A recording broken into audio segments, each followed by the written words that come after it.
Hello and welcome back to the Silt versus RPG, a psalm of flesh and change. And when we left things off, all four of our custodians had, for the first time in a very long time, been reunited. Having had an encounter with the Godshrikes, a bit of a paramilitary group, apparently hired by some other branch of the legislatures to track down illicit gods in the same region as you. You were then sent by your handler and supervisor, Professor Van der Horn, to Welkin's Vigil, a town on the northern coast that was being pestered potentially by an old Iron Cormorant, an old battle saint that had suddenly and unexpectedly become active. All four of you arriving on the scene together around the same time. You noted the remnants of the old statue at the roundabout in the center of the town that had been uprooted. You then immediately headed for the nearest pub, the Third Watch, in order to get your bearings and do a bit of investigation. You had a few run-ins with a kite seller who was immediately struck by lightning. The owner of the pub itself, Mr. Valentine, who answered a fair few of your questions, a local historian who was rather aggrieved by Dr. Harrow's spilling of a pint all over him, and the local militia, who it seemed were getting more and more up in arms about the prospect of war with the CLS across the Channel, and who seemed to see the Sleepless Warden as a bit of a sign of the coming war. Unfortunately, things went slightly awry. Victoria Stahl, descending into the basement of the Third Watch to try and heal the building, did a little bit too much of a good job, and so the Third Watch, this ancient guard tower that the building had originally been, reformed into a bit of a defensive bastion. All of you hurrying out into the rain were horrified to see the Sleepless Warden taking up its roost in that tower. The good news is you don't need to stand around in the rain, because Nora Kane did something very remarkable and essentially summoned a relative into being through the very theatrical powers of the Watcher in the Wings.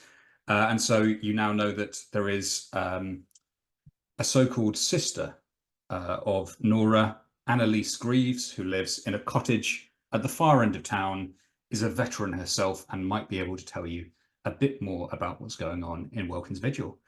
So I guess we can open on the four of you just sploshing through the driving rain, collars maybe kind of tucked up around your necks as you make your way up through the rows and rows of houses towards the cottage at the end of the cliffs, where we know that Annalise supposedly lives. And so we'll open things off with just, I'd love to get a bit of a paint the scene as you pass along here.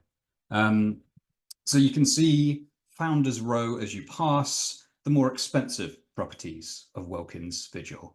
Low-tiered roofs, heavy oak beams, balanced with masterful stonework, the occasional small stained glass window indicating a private place of worship. These properties are shielded by thick hedges and sturdy saplings, forming wind barriers so that the same gale that is rushing around your faces does not affect them.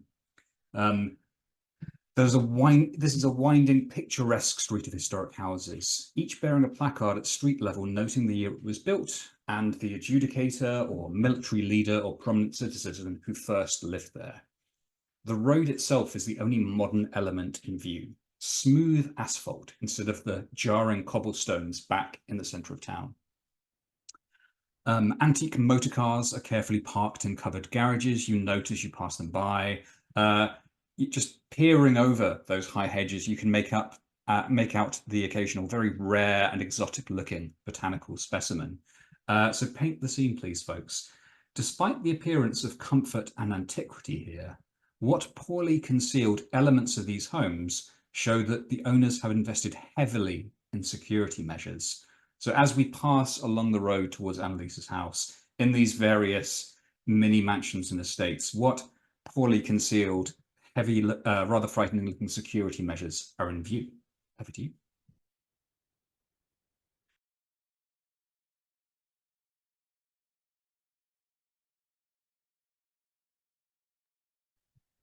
I think there are some much smaller rooted in place battle saints, periodically placed atop what are essentially little watchtowers. I think they're disguised maybe here and there as, oh, this is like a large birdhouse, or oh, this is maybe some kind of radio tower, or something like that. But you can distinctly see the etched symbols. You can distinctly see the barrel of the gun of these smaller battle saints that are mounted around these personal homes.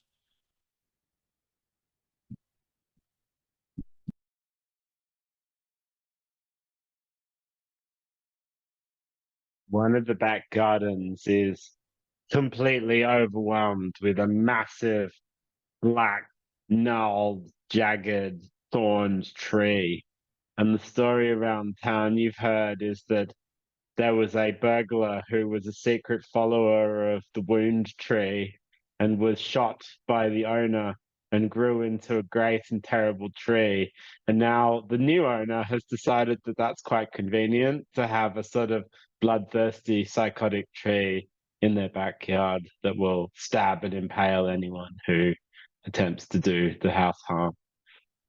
And similarly, around the planted hedgerows, trees, and the turned earth from the various bits of gardening, there are a few spots that are quite noticeably just small dinner plate sized protrusions of earth, where along the fringes of their homes, they have embedded claymores, mines of sanctified shrapnel to really guard the perimeters.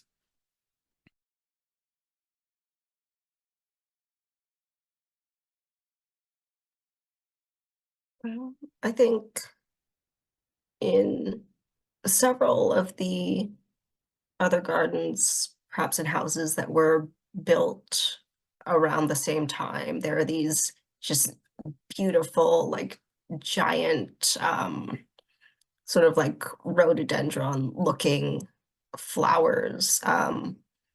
But if you look at it more closely, and I think Dr. Harrow would be able to recognize them from a distance. The leaves are just shiny with a contact poison that these plants produce naturally. But if someone were to try to push through them, they wouldn't make it into the yard. I thought all of that. Thank you so much. Okay, so yeah, we have these little hermit crab-esque battle saints in their birdhouses. I love that detail. We have indeed the rather horrible looking wound tree that is a saint of a burglar in one of these properties. We have the rows and rows of claymores, and indeed these rather horrifying rhododendrons designed to keep out any intruders.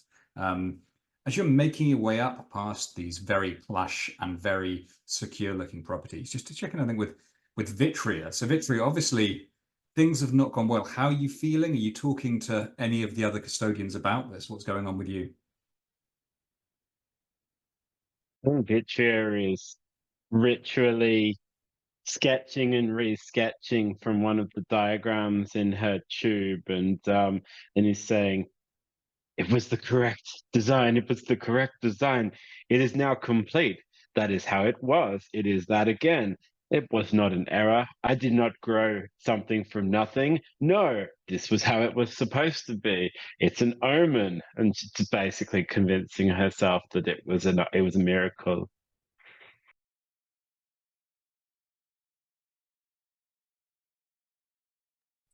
Very nice. Is there anyone engaging with Vitria on this, or is it all just heads down through the rain towards the cottage? I think Frank will slowly start to match foot pace with Vitria until finally he's kind of drawn up next to her side and gives her kind of a gentle tap on the shoulder. Everything all right there? I know everything didn't quite go to plan, or at least it seemed that way. It sounds like maybe it was to plan. Well, it wasn't my plan, Frank, but think it was someone's plan. Hopefully it was my god's plan. Hopefully it wasn't some other rogue god like the Skyward Sprawl that's attached themselves to me, or one of the other hungry, hateful things that follow us around. Yes, this plan is the correct plan. She looks quite sort of upset and says, "That's felt nice of you to try and make me feel better, but it's not currently helpful, Frank." Oh, it's not helpful. Well, okay then. Well, if you're feeling a little bit later, like some soothing might be of service, you let me know, okay? I have some calculations for you to double check, Frank. That would be very helpful. Hopefully, I didn't misplace a decimal point. Well, I'm quite good at arithmetic, although I will say algebra does sometimes leave me a tad stumped. Was that a? Oh no, that's calculus. That's rocks, isn't it? Sorry, no, I thought that was a. Is that a math joke? No, but I think she just looks and says, "Yes, yes, yes, very good. Thank you, Frank." And she just keeps looking and saying, "But what does it mean?" All right. Good talk. Good talk. Nim leans slightly over towards Frank and says, "Do not take it personally, Frank. She is having a hard day." Yeah. I've had some rather sour ones myself lately, and I've found the soft word from a comrade to be of service. But different strokes for different folks. Everybody needs a little bit of something different to help soothe their worries. And sounds like Vitria's got hers well handled for now. Nim gives Frank a polite little pat on the back and just nods. Well, speaking of worries, do we know where we're going? Had Nora mentioned having family here before, or family at all before? We haven't exactly talked much about our lives before Biased, Frank. With, all due respect, I am not entirely surprised that we have not heard of Nora's personal history, given that none of us have been predisposed to discuss much of that. Well, you got me there. Fair enough. Still, I feel like since we all, well, I suppose it was just you and I together there for a while. We didn't speak with them when they heard about stuff here in Welkin's Vigil. Maybe, hey Vitria, sorry to interrupt your muttering. Did Nora speak to you at all about family here in town before? When Welkin's Vigil came up, it feels like it's somewhat meaningful, right? Vitria sort of huffily rolls up the diagram and puts it back in the tube and says, "What did I know of, Frank? But then, as you may have noticed, I don't always pay perfect attention to what people are telling me. I'm sorry about before." And she sort of gives this grotesque, like, approximation of a forced smile and says, "You didn't deserve that. Yes, I wasn't at my best. But no, in answer to your question, Frank, no. That's not something I was aware of until now." I think, Frank, as you're raising this kind of point, almost as if something watching thinks it's narratively convenient for the cottage to appear before you, just as you're asking about if you're ever going to get to the cottage, you do turn the bend in the lane and you can see a building that is decidedly smaller and less grand and less well protected than all of those mini mansions you've passed. And Nora, I'm going to let you dictate, as you see this building just appearing through the rain, is this the building of a real person, a real veteran who's been brainwashed into thinking that she's your sister? Or has this entire place been conjured up wholesale by the Watcher in the Wings? I think that if we as players were to look at this place, we might be shown through like a sort of shimmering mirage that it was a cottage, but it was significantly more abandoned than it currently is. But as characters, we wouldn't see anything wrong with it. It's always been here. Annalise has always lived here. There's nothing wrong. Wonderful. Yeah, nothing wrong, but perhaps beneath the reality, there is something else just out of sight. Well, you push open the gate. The front door is already very slightly ajar with a golden light showing through the crack.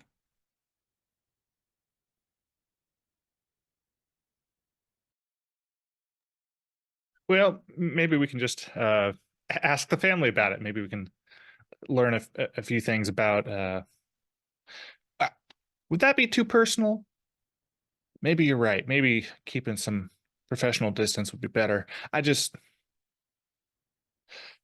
Well, either way, we're here, and I guess we'll figure out where things go from here, huh? At the very least, we'll get out of the rain. I think this whole time Nora's kind of been walking far enough ahead that Frank and Vitria and Dr. Harrow could assume that she couldn't hear them. But now she's kind of turned back and said, yeah, at least we'll get out of the rain. And then she knocks on the door. I think as you knock, the door just kind of pushes to one side, and standing before you in the threshold of this small cottage is Annalise Greaves, the sister you've invented. And impromptu question, Rhyme, if you'll indulge me. Whose face has the Watcher taken to create Annalise's face? I think that Annalise is the splitting image of Nora and Lincoln's father, who we saw previously died when they were quite young. And she looks like similar enough to Nora that you could see like, oh yeah, they're definitely sisters. But where Nora has like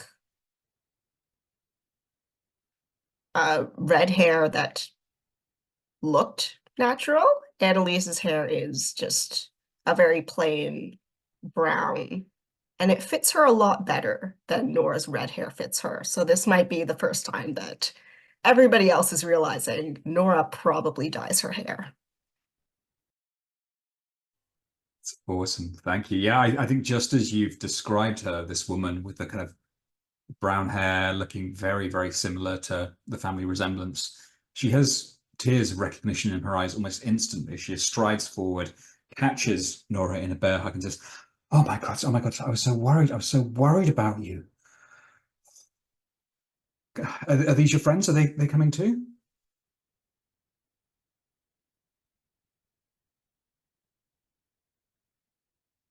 I've caught you where you're chewing, Nora. So I think Annalise just kind of pulls out of the hug, takes one look at the three bedraggled figures behind and says, okay, well, introductions can wait. Come in out of the rain, please, all of you. Your colleague is already in the living room. Would anyone like a cup of tea, something hot? I would not mind a cup of tea at all. Thank you very much. Direct me to the kettle. I can help. No, come on. You just get into the living room. There's a roaring fire. You can dry off. I'll handle things. I think your colleague said he wanted to speak with you. So, and she just kind of bustles away down the corridor into the next room. And almost as she exits into the kitchen, there is almost a sensation of an actor vanishing stage left, as if she just winks out of existence once she's out of your eye line. So who wants to bet on who's showed up to talk to us?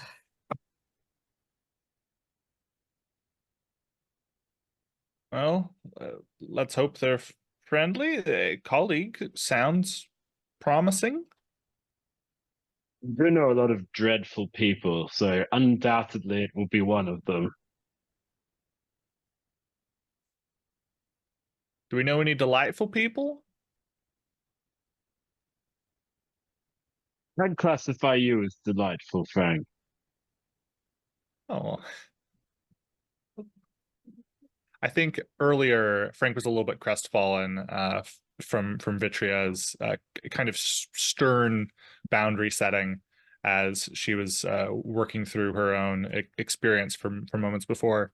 But hearing this, Frank is the kind of person who does not take compliments well. He just kind of stammers and like, oh, well, sure, I guess. And this is yet again one of those moments where he just doesn't know what to do with himself. It's like, well, I'm gonna go find that tea kettle. And Frank immediately goes the wrong direction in the hallway rather than towards the sitting room to go and try to find the kitchen. Perfect. So sorry, Frank, you were heading to the kitchen, you said, correct? Or Yeah, I am. I'm gonna leave our friends here to meet our colleague, as I'm gonna go and grab the kettle. perfect. I'm really intrigued by the notion of what happens if you go to the kitchen, this kind of off the set to hang out with Annalise. I guess I'll let you decide what happens as you enter the kitchen. Is Annalise there? Is it all perfectly normal, or is something a bit off about the situation? Oh, because I love the subtle horror of a situation like this. I like the idea that as Frank leaves the predetermined route and embarks off down a separate hallway, I think that Ryan had said that this used to be some kind of cottage, although not like the one that it is now. And so at the border of that hallway where it met the other one, as Frank went down it was such a subtle change that at first it went unnoticed, but the color of the wallpaper changed, and not in a intentional designer's choice sort of way, but in a reversion to some previous version of this dwelling kind of way. And as Frank followed this new hallway down to its terminus, I think he did indeed find the kitchen, but it is dark and empty. And the cabinets are still slightly ajar. There is a old, many-year-old, refrigerator there on the side. Oh, one of its doors slightly ajar, smelling slightly of mold and stale Freon. It's not a kitchen in use. And Frank, never a quick person to judge, still roots through the cabinets looking for a kettle. For all he knows, this is just how the kitchen is. But it certainly does raise a few hairs in the back of his neck.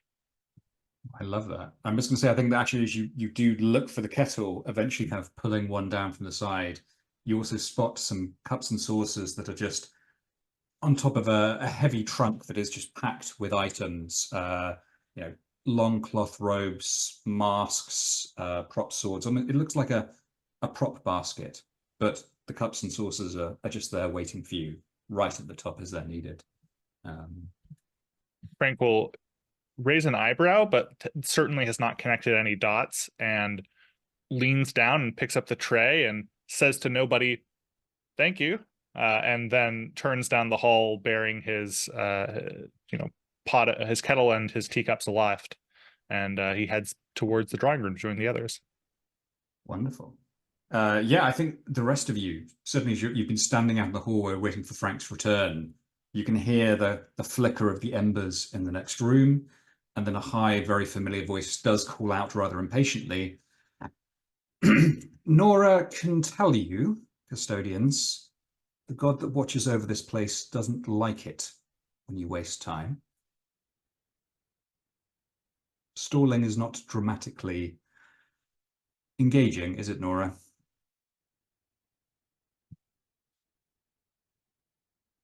It can be, if you do it right. Ignore looks at the others, but I guess we may as well not dawdle. And she goes into the sitting room. Nim looks very confused for a moment before he just follows wordlessly.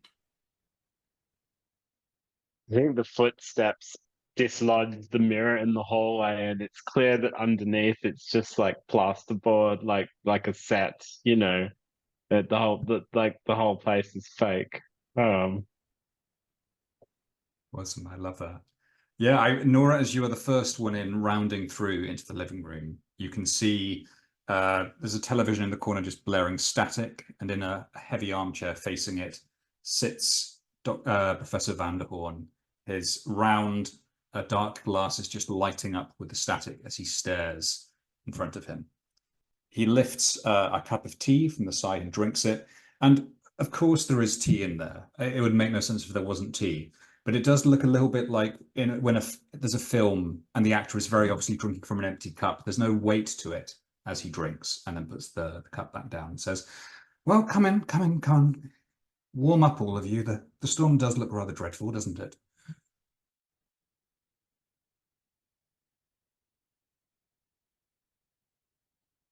I think, actually, since we stepped into the cottage, we haven't heard the storm, but now that it's been mentioned, we're hearing like the rain lashing against the windows again. And maybe we didn't notice that we hadn't been hearing it, but now it's kind of obvious that something has changed.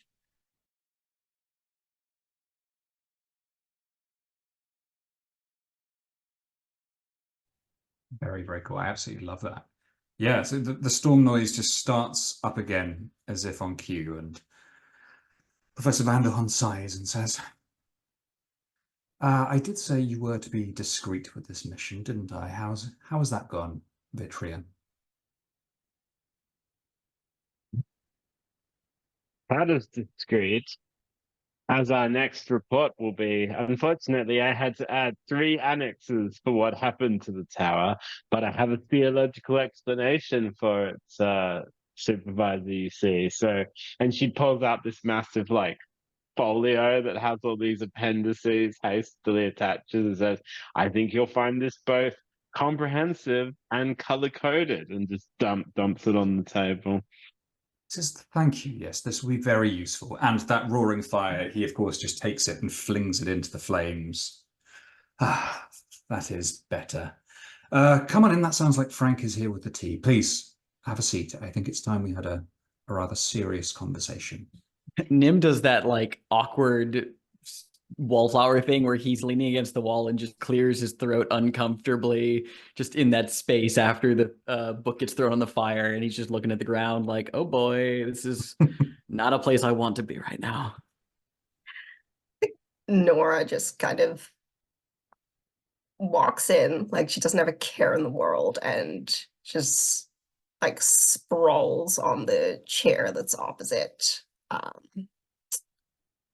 Professor Vanderhorn, and just like not saying anything, just like sitting there.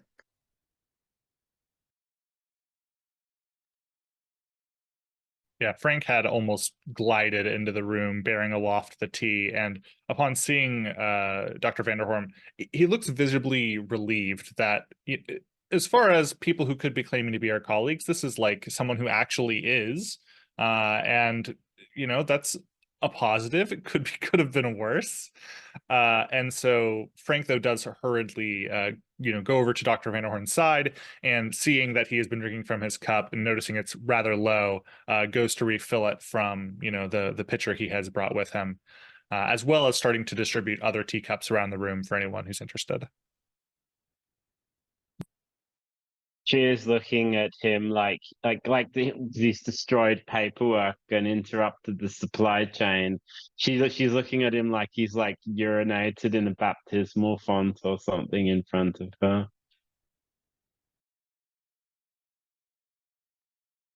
Amazing. Yeah, as Frank moves around with the teacups, Professor Vanderhorn just kind of continues to stare forwards at the television, and he says in a voice that perhaps for the first time since you've known him has a little bit of a tremor of fear in. And Nora, a very long time ago, you remember seeing at the family restaurant on the road Professor Vanderhorn just clutching at his hand as if it had been burnt, a memory which meant something to both of you from when you joined up with the custodians, and he is doing it again now, just wringing his hands slowly as he says, well, team, I'm afraid we are deep in the shit.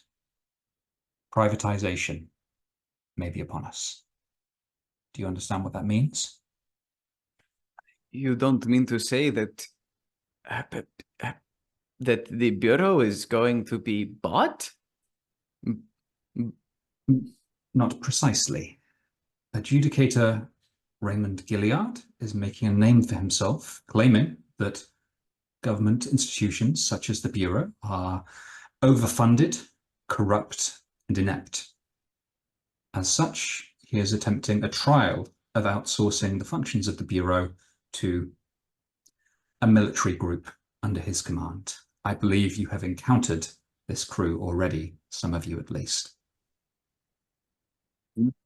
The gang of deranged monologuing highwaymen who waylaid us on the road. Yes, that sounds like them, and I wouldn't let the monologuing fool you. Dramatic people, certainly, but dangerous. Their aim is to prove that they can do a better job than the government can, leading to the collapse of the Bureau's funding, perhaps the loss of jobs for many of us, and of course for you, I don't know if you've checked your contracts recently, team, it might very well mean that all of your hard rehabilitative work with us is null and void, and you are sent back to whatever unpleasant fate originally awaited you. Do you understand why I am so concerned? I don't think anyone else hears it, but Nim is looking at the floor as he's speaking and just mutters very quietly, "It's happening again."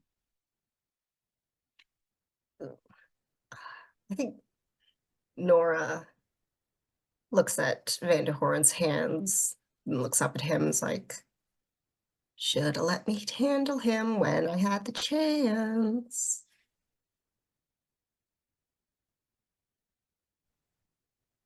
So I think, unfortunately, it's a little too late for that kind of hindsight. Thank you, Nora.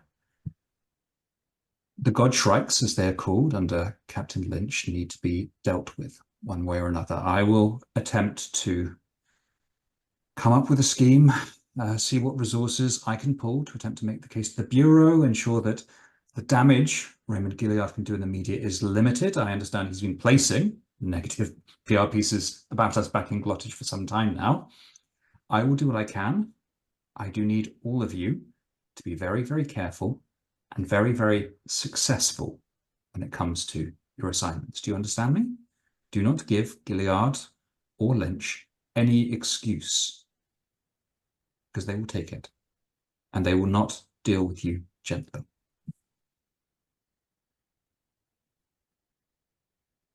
Would it be possible to sit down with the fella? Perhaps we could work out some kind of third solution. To be completely honest with you, I don't think some of the contentions there about the Bureau are perhaps too far off from reality. Now, perhaps going and blowing the whole thing up might be a tad too far of a response. But if there are real public concerns about the institution, maybe we should hear them out and implement changes. Frank, can I ask you an honest question? If I said to you that it would really help me to cut your own head off, would you do it?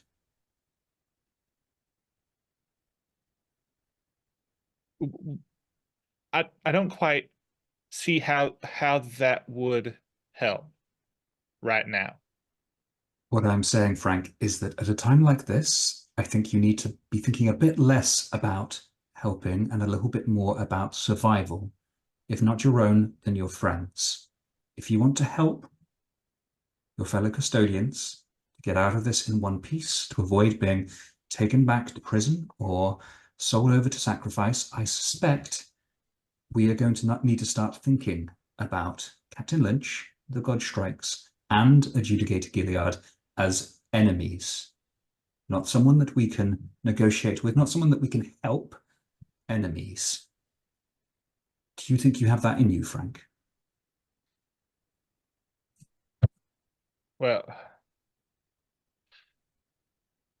I haven't really known anyone who was deemed an enemy that couldn't, be reasoned with. Of course, as I say that, there have been some events as of recent that might fly in the face of that sort of logic. If you're saying that they're got it out for us, then I suppose that must be true, and we should respond accordingly.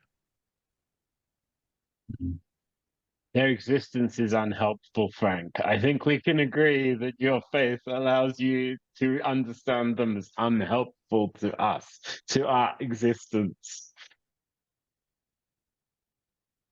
I think compounding on previous conversations with Dr. Harrow, where he's kind of encouraged him to consider his own well-being and consider, weighing the things he might be able to do in the future as well as those in the present, and bringing those into how he determines helpfulness in a given situation. I think this moment is kind of a watershed moment for Frank, where he's like, so you can't, you actually can't help everyone. Huh.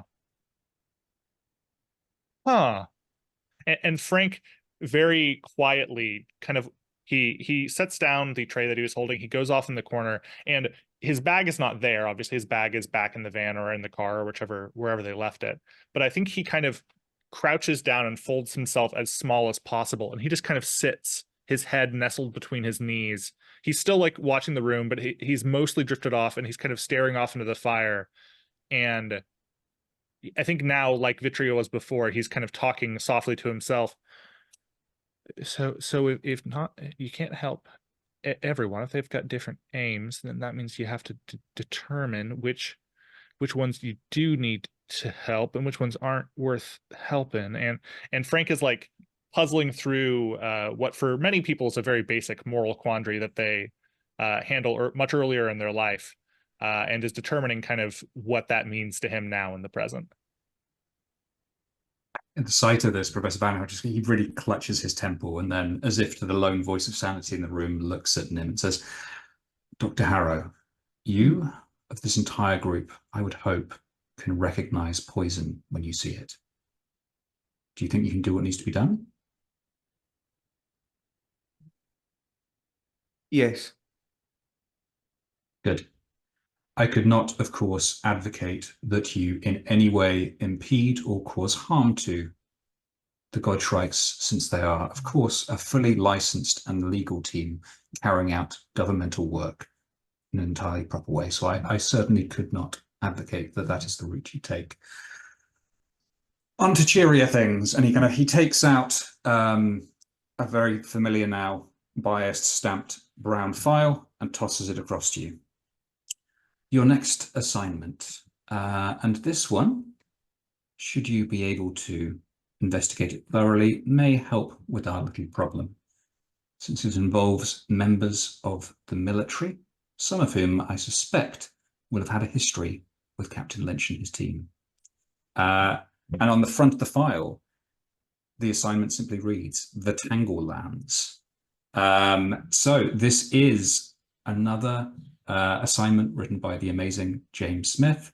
This was one of the entries in the writing contest that the Gauntlet ran earlier this year.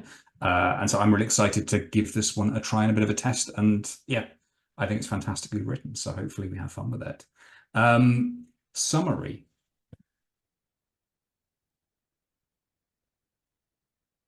The Tanglelands are a hideous forest of razor wire erupting from the infected earth of a god-haunted wound. Once there was peace here, a green valley and fields surrounding the small farming hamlet of Stye.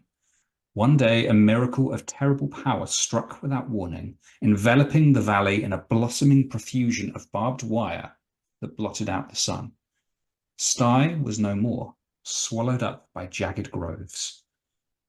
All that remains in the Tangle Lands is a wire-choked anchor, ringed by the swollen, proud flesh of ancient hills. The wound of this place crawls with writhing groves, patient predators feigning sleep. Fools occasionally brave the dangers of the Tangle Lands for wealth, knowledge, or truth, but none have been known to return. And this is a question, I'm going to break this in two because we have two very juicy questions. For Frank and Vitria, what dark tales are told of the fate of the hamlet of Stye? What dark tales are told of Stye's fate? Over to the two of you, Frank and Vitria. I think one dark tale is that the residents, in part and parcel to this, godly, some would call it blessed event. I think that their bodies, their flesh was transformed to what some would consider an immortal state.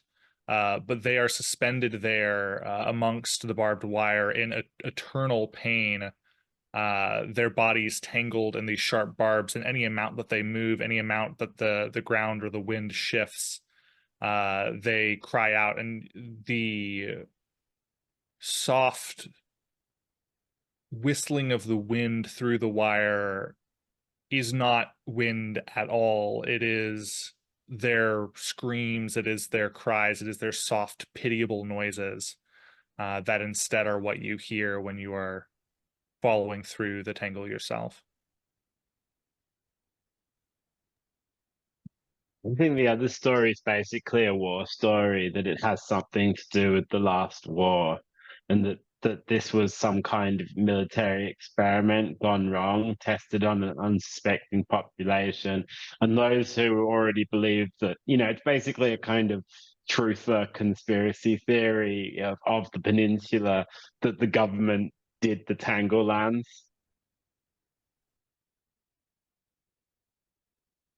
Very cool. Love that. Alex has asked, roughly how long ago was the last major war? I mean, we're RPGing whenever we want it to have been. Whatever's most convenient for you. Totally happy to be flexible. For Dr. Harrow and for Nora, the second question. So the Tangle Lands themselves appear to be associated with the barbed wire god beloved by military, the Torn Prince. And it is rumored that at the very center of the Tangle Lands lies a barbed portal leading through to the haunt of the god itself. So the question to you is, what riches are rumored to hide behind the barbed portal?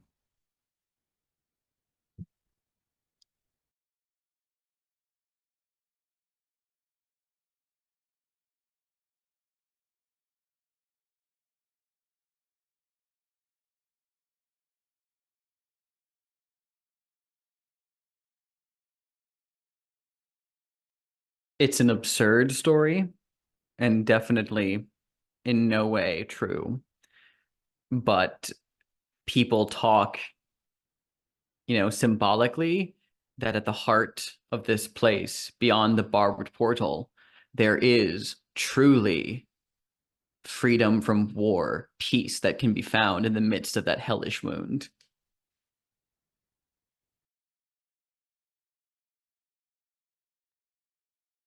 And I think this is a story that is entirely true, is that this used to be a mining town. So there is still one mine that isn't fully tapped out. And if someone were to go there and be able to excavate it, they would find, pick a precious metal, pick a jewel. I think they would probably find like enough diamonds that they would be able to have an easy life for however long they lived after leaving the town. Very cool. I love it. We've got the ideological paradise and then a diamond mine lurking in the depths of the Tanglelands undiscovered. It gets worse. Several days ago, the border of the Tanglelands began to expand, aggressively testing the confines of the quarantine zone that had been set in place to contain them. The Peninsulan military, of course, stationed along the border, began to retreat. As they did so, 4 privates from the Peninsulan army deserted their posts on the Linga front, cutting a bloody path of pilgrimage through to the heart of the Tangle and singing a hymn of pain to the wire as they went. The deserters, of course, were doggedly pursued by the military police. However, the groves of the Tangle lands closed around pursuers like a moor, and communication ceased. The military then has requested that the Bureau conducts a covert investigation, and Professor van der Hoorn says the word covert very much in covert for emphasis. They expect that a more nuanced approach will reveal the fate of will reveal the fate of the military police led by Seeker Perseforest. I should have said that straight away. Who vanished as they attempted to pursue the 4 deserters and uncover the secret of the awakening Tanglelands. So, new assignment. You start off with one question, which is simply, what is the weakness of the 4 deserters, known here as the Razor Choir? So what is the weakness of the 4 deserters? The Razor Choir. It is a complexity 4 question, and the intention is that you can remove them as a danger by effectively figuring out how to neutralize them. You also have questions that can only really be unlocked until you get to this mysterious barbed portal in the center of the Tanglelands. I see James has taken inspiration from my scenario, Zagreus for public access, where there is no immediately available way to resolve the assignment. Not me. No, I love the Zagreus design. So yes, definitely. This one it's so nasty because another thing that's worth pointing out is the verse of the Prince's Lesson. This can be written once by each custodian if they have filled their condition slots, and the Tanglelands would gift them with 1 more. So this assignment is very much about if you are willing to sacrifice flesh to this horrid god of barbed wire, you may find yourself getting some benefits along with all that hemorrhaging. One final question, and this is posed to the custodian with the highest insight. I think we've come across this before, where I believe that we have a tie on this. We have Nora is insight 1, Dr. Harrow is insight 3. That actually might be a winner by far. No, Dr. Harrow, certainly the most insightful member of the group. A question for you. What stories have you heard about the bloody rites of the Torn Prince, the god of barbed wire? Looking at the safety tab real quick. Okay. What stories? People talk about 2 particular common rites that the devotees of the Torn Prince practice. The first is their version of a type of ablution, the kind of it's a mix between a self-flagellation and like a sanctifying your body before worship, which is they instead of a flog, like instead of a cat of 9 tails, they have these coils of old barbed wire that they steadily like wind over their body and do it with such firm intensity that it is impossible to not be bloodied by the process. They if an arm has not been tightly coiled enough to draw blood, they will yank it and they will make sure they push it into their flesh to ensure that it pierces their flesh. And same with other parts of their body. The second rite, though, the more commonly known, or rather at least commonly talked about, but definitely the more despised, is their right of well, no one really knows what its formal name is, if it has one in the hierarchy of this faith. People just tend to refer to it as the rite of hanging, and it is not what you'd expect it to be. It has nothing to do with a lynching. It has nothing to do with gallows. Quite literally, it is the flaying of one, whether it is a sacrifice or a some member of the faith giving a pound of flesh. They then drape these peeled sheafs of flesh and string them up amidst, a barbed wire frame to let them hang in eventually grow tatters as they just flap out in the open.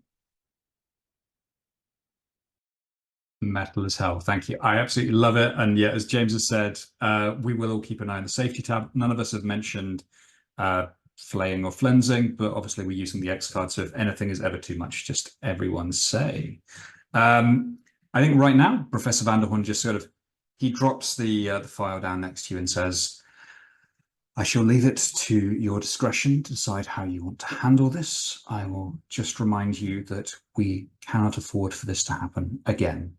And he takes out a copy of the Glottage Herald, drops it down on top of the file, literally the front page. You can just make out the sunny white cliffs of Siston Marrow Ward and Captain Joe Lynch and his team grinning, their kind of rifles raised, in the picture, the headline reading, "Heroes strike a blow against Time God."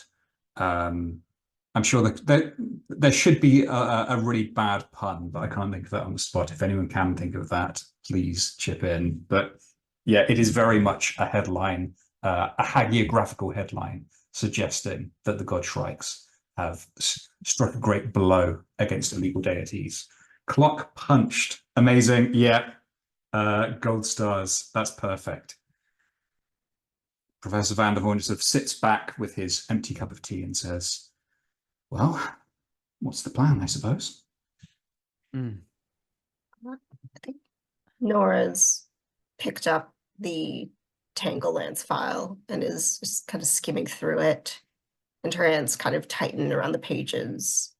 And for a second, you might think she's about to throw it in the fire, but she kind of just passes it over to Dr. Harrow and glares at Professor Vanderhorn and says, I really hate you right now. For context, we have a military assignment that we're in right now. He's given us another military assignment. Nora would like to avoid the military. Thank you very much. Professor Vanderhorn just tilts his tea as if in a toast and says, I always hate you, Nora. I think Vitria takes a good long look at Vanderhorn and says, you know, if you wanted to kill us, all you'd have to do is nullify our contracts. This is a very elaborate way to kill us. I assure you, I do not want you dead. As I said, this is another assignment where the military is involved. I believe it may be worth investigating. Do the God Shreks have some weakness? Is there some leverage we can use over them? Is there some inside knowledge of their movements, perhaps even where they hold up, that could be useful to us?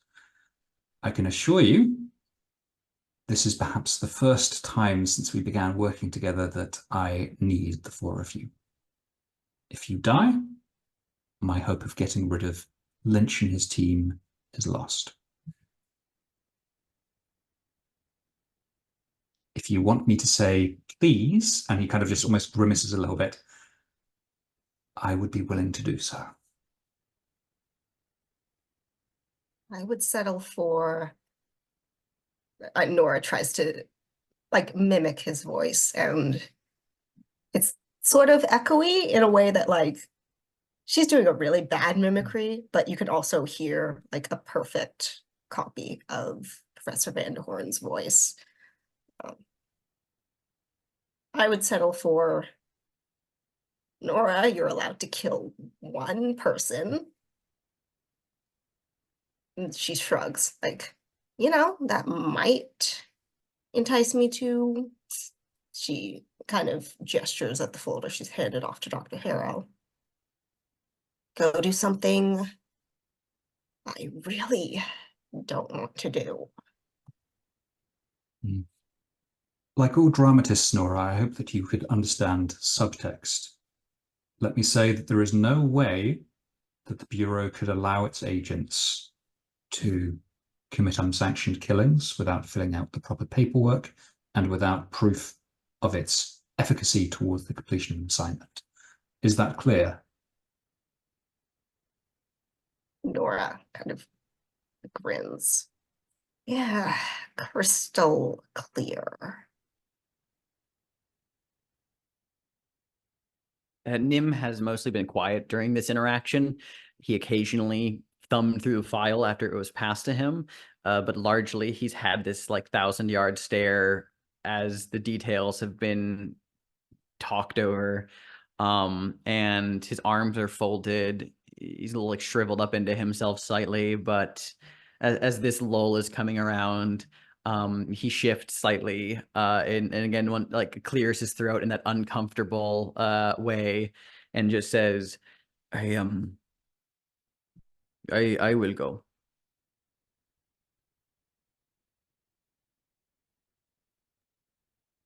And I have to go as well because I've got personal protective equipment, and if I can't be protected by my god in the middle of all those sharp edges, then what's the use of health and safety, eh?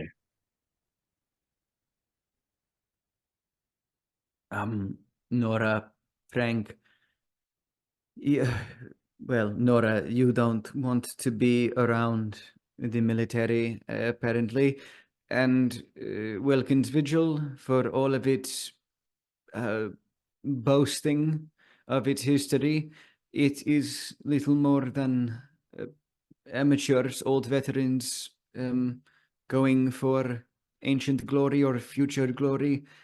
It's not the current state of the military. And Frank, I feel like you are most likely the most useful person here in Welkin's Vigil, and it is indeed useful then for Vitria to leave.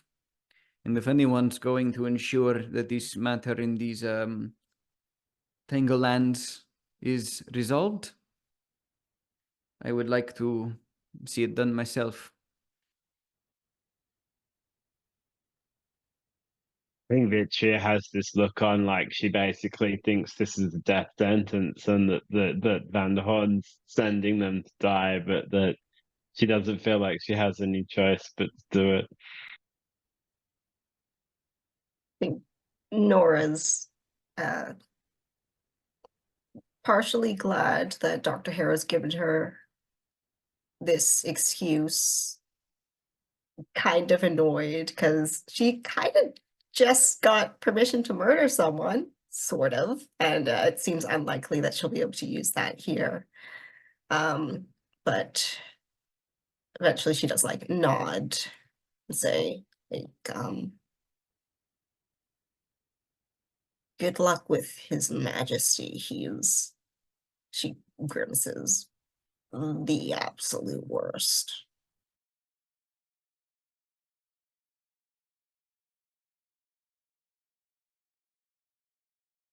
Well, Professor Van Horn says that this is lovely. What a wonderful moment. I trust you will all do your jobs as well as you can.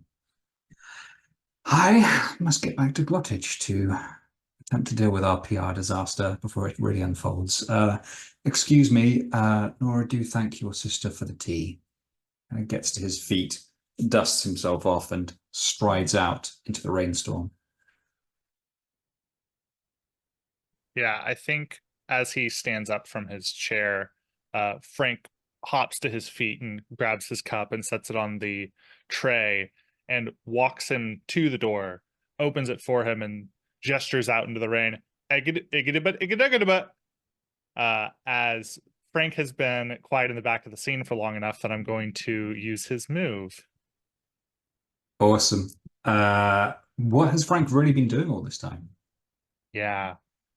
what has Frank been doing all this time? So upon considering all of the different desires that the various groups around us right now have, and what their various aims are, and what our goals are, and all of that stuff, what will best benefit the people who's closest to Frank.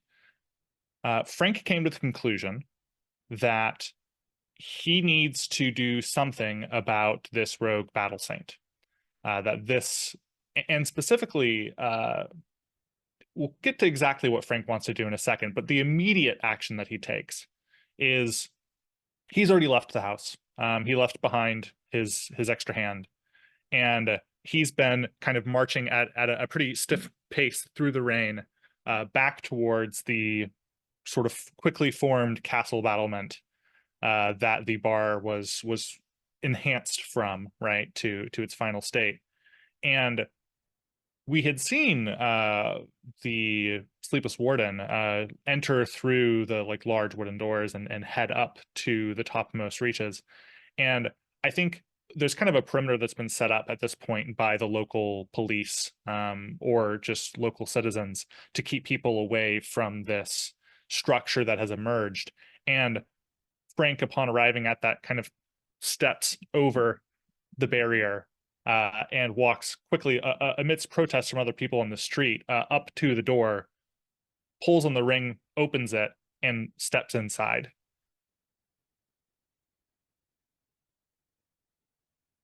Fascinating. Is that all we see of Frank for the time being? We're gonna. I think so. Okay. Intriguing. The other three of you are left to your own devices in the house of Annalise, who I think maybe just she appears in the doorway, shutting the front door after Professor Vanderhorn, and there is a slight faraway look in her eyes as if she's trying to remember something important. And she says, Nora, I think I'm meant to help you. That's what I'm for, right? That's what sisters are for, right? I'm here to help you. Do you want to bunk down here for the night, you and your friends? Do you want me to? I can show you the town, Welkin's Vigil. Obviously, I know it well enough. Just please, I really need you to tell me what I can do to help. I assume you've kept up with Granny, referring to Grandmother Greaves, one of their old war gods. Any chance you've got some armor lying around? You've had she kind of chuckles, issues with injury and getting attacked lately. I love it. I think I'm gonna just to make this a bit juicy, I'm gonna ask you to make a I'm gonna ask you to make a gather information move, even though this is of course a bit of a is there a useful item move. So the positive outcome would be that there's some armor. On a 7 to 9, there might be a complication with any armor that happens to be on the premises. Does that work? Lovely. Did you say like insight for this, or maybe communion? Ooh, I think if we're suggesting that, is the Watcher going to bless you with a MacGuffin item that would be very useful to you, then that's communion. Okay. Let me pull up my dice roller, because I, of course, forgot to do that. It's been a solid 70 minutes of no rolls, and I've really enjoyed it. It's been really fun. Okay, it is a 6. That So is a 6. Wait, sorry, were you going to add something, or were you just accepting the miss? I could do that, but I have just a whole bunch of verses of prophecy that I could mark. And I think this might be a good point to mark one and say Okay. that Nora can never be retired to safety. Okay. I love it. Do you want me to just tell you what I'm thinking for the keeper reaction? Yeah. My thought is that Annalise goes, yeah, of course I've got some old armor. Come up to the attic. I'll see if I can find it.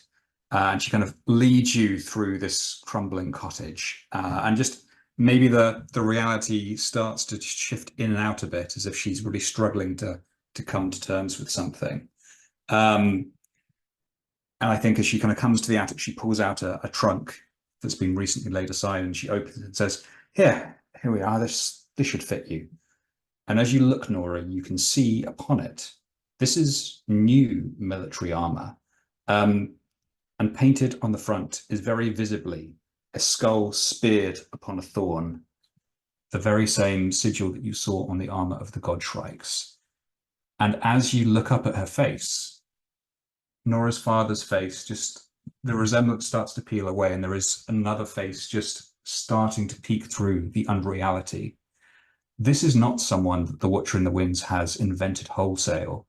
This was a member of Captain Lynch's team who was sent here to intercept you and kill you, who has been brainwashed into believing that she is your sister.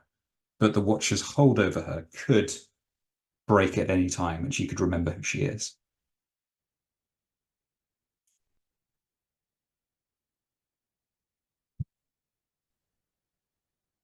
Kind of wants to keep that. But yeah, I've already marked the verse, so let's Okay. go with that. Do you want to take the verse now or hold it? Sure, I'll take it now, because otherwise I'm definitely going to forget. So the first verse of prophecy is narrate a flashback to the first time you felt the presence of the Watcher. How did you feel truly seen for the first time? So I think perhaps as Nora is following her sister, who we know is not her sister, up to the attic, we're flashing back to Nora climbing up a ladder to stand behind like one of those giant spotlights. So she's kind of on a platform above a stage, and she's manning the spotlight for the show for her I'm trying to figure out what we would call higher education, because I know in Canada arts would probably be college, but in the UK it might be university. So okay, university for her, like her university's student play, and they aren't actually in the theater program or anything.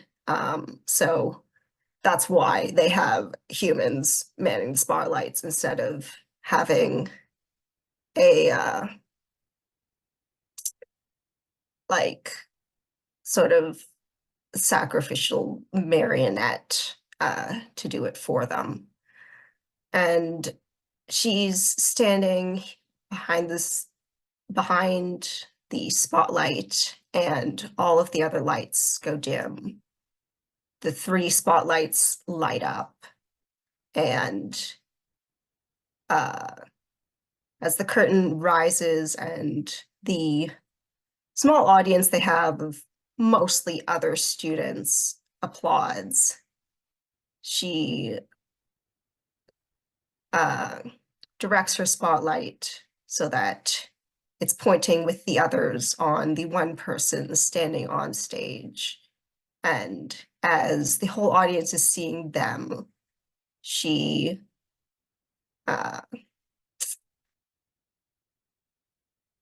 and like the other 2 manning the spotlights are kind of like gesturing to each other, just communicating silently so that they have all the lights in the right place.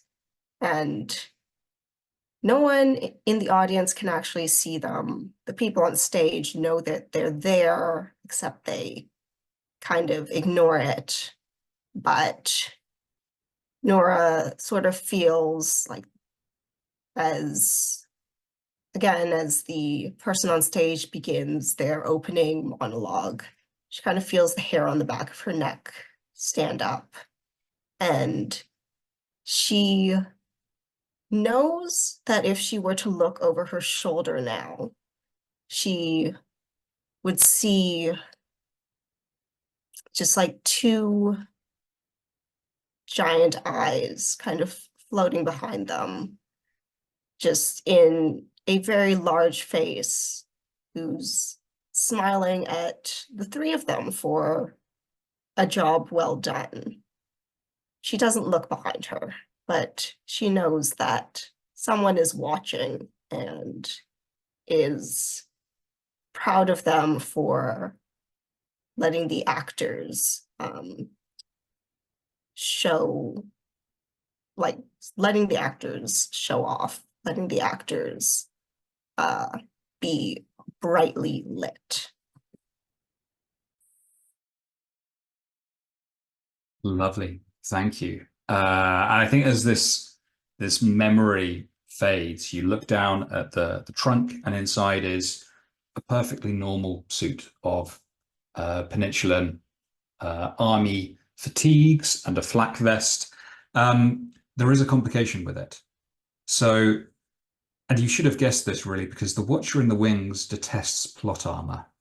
So the flak jacket is already half caved in by a shell of some kind, the cracks spreading. You think you could use this to protect yourself against a deadly blow if need be, but only one, and then the whole thing is likely to come to pieces. So the complication I'm going to say is you can use this once and then it is permanently scrubbed from your altar rather than sticking around as a potential bring back. Lovely, thank you. Just let's check in with our two Tanglelanders, and then I suggest let's go for a quick break. Dr. Harrow and Vitria left alone in the living room. Is there anything you want to try and achieve before you set out on your assignment?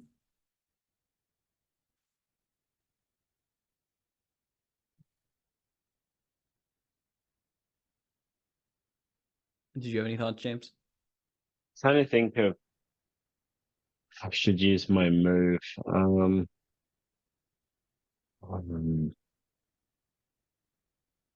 think I'm gonna show him my diagram, and I'm gonna say, you know, I wasn't sure what was happening, but it's also clear now, Dr. Harrow. And she points at the diagram and says, look, it's all in the plans after all. And basically it's like I can just like consult the diagram and mark one of my track to use it for advantage. And if I get a clue, I get 2 clues. So basically, or I could mark, yeah, I can mark an extra one and make it a conspiracy clue. So that seems kind of appropriate. So basically, if I do the information move now to try and find something in this, it's a very arcane diagram. You can't make any sense of it, Nim. It's like an electrical diagram, or like a blueprint for a floor. It's just completely incomprehensible to you. You might even recognize some chemical components. It's just got a bit of everything in, and it's completely incoherent. But Vitria's drawing lines and using a set square and says, look, it shows what's coming next. So I'd like to see if I can garner us some clues. Awesome, love it. Please make the roll. I mean, this sounds like communion again, right? Yeah, I'd say so. And I'm gonna mark one of my safety track to use it for advantage, basically. So that'd be +1 with advantage. And it's kind of an esoteric clue, if that makes sense. Mm-hmm. So I got, oh, that was close. I got a 7. A 7, very nice. Remind me of what that means for the result, please. It's just a normal information move. It means there's a complication, but I get like an extra clue. So I get 2 clues and the complication. So, but the clues are quite esoteric in nature. So you could be anything you want, really. Like, it's symbolic essentially. Okay. Would you like one of your clues to come from the Tanglelands or the Sleepless Warden? I feel like since I just said to Nim that it'll tell us what to do next, maybe one of them's from the Sleepless Warden and one of them's from the Tangleland, so it sort of pegs the two together. That works perfectly. Okay, I will grab those for you after the break to check in with just Dr. Harrow before we go. What are you doing while Vitria is up to this? Mostly just nodding along and listening before clearing his throat to interject before she gets too lost in it. As Nim says, yes, it's very well and very good. You can tell me about it in the car. I would assume, no, I would like you to drive. I do not wish to drive. I'm good at driving, Dr. Harrow, but I've largely avoided it in my life. But yes, if you want me to, then you may regret it. So perhaps I will, but I would regret more the loss of time where I could be preparing some useful reagents for the hardships ahead. I've been meaning to procure more samples, and I will need the time to do so. very well. I think we're frankly going to need everything we can get. Yes, yes, I think so. Feel like maybe this is the end for us, Dr. Harrow, but Vitria, I am begging you as a colleague, as an acquaintance, as a fellow dweller upon this world. I am begging you to get any other hobby. what, you don't like pessimism? Is it unfashionable? Or do you mean my little diagrams? I just simply asking you to do anything else with your life. Well, I tried, you see. And then I was forced to sign a contract with the Bureau, and now I'm doing this. So I'm not doing this because I chose to, you see. Like you, I'm an indentured prisoner. Could Nora perhaps walk back in at this point, sort of like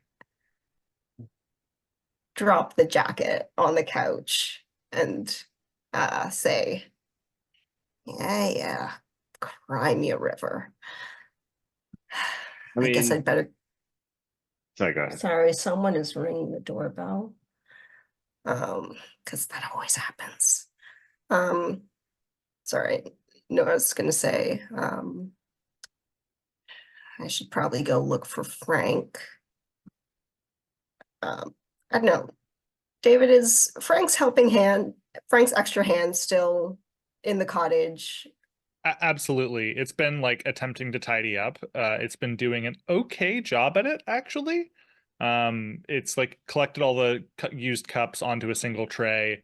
But I think, unlike Frank, who very happily can veer off course and go somewhere he's maybe not supposed to, I think at this point the helping hand is like standing with the tray, staring down the bend in the hallway that goes towards where the kitchen is, but being like almost physically unable to like actually go there and place it in there. Just sort of standing there at the threshold, kind of nervously looking, attempting to kind of move a little bit, and then just standing there with the tray instead. That makes me have the question, is hugging epidemic still going on? But moving I've past had that condition for a while. I mean, I love that. Can we bring that in, that the extra hand is absolutely trying to kind of hug, I don't know, the characters, the furniture? I like that just fine. Or even that you may like, there is this extra hand here, and you may like see out the window there is like another Frank just, wandering off, like walking after somebody, arms outstretched. it's an epidemic. I think the initial premise was that there are just loose Franks out there whose last command was to hug.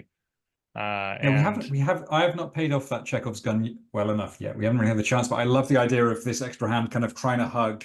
Probably in this neighborhood with all these very expensive houses, there is some kind of very well-to-do woman going, no, thank you.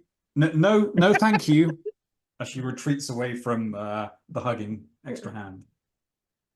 With her umbrella like blowing exactly. inside out. And she's Yeah. just like can't control it while she's trying to get away. She's struggling. She's trying to reach for her mason handbag, can't quite do it. Kind of throwing money at him. Awesome.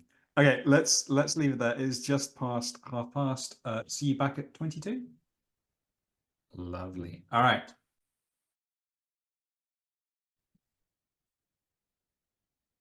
Okay, I think let's just open on Frank and his very mysterious solo mission to the Third Watch. And David suggested we do a little paint the scene here that sounds really fun. We're just, could each of you please describe in what way has the Third Watch pub been transformed into its previous iteration as a defensive bastion against the Linger Straits?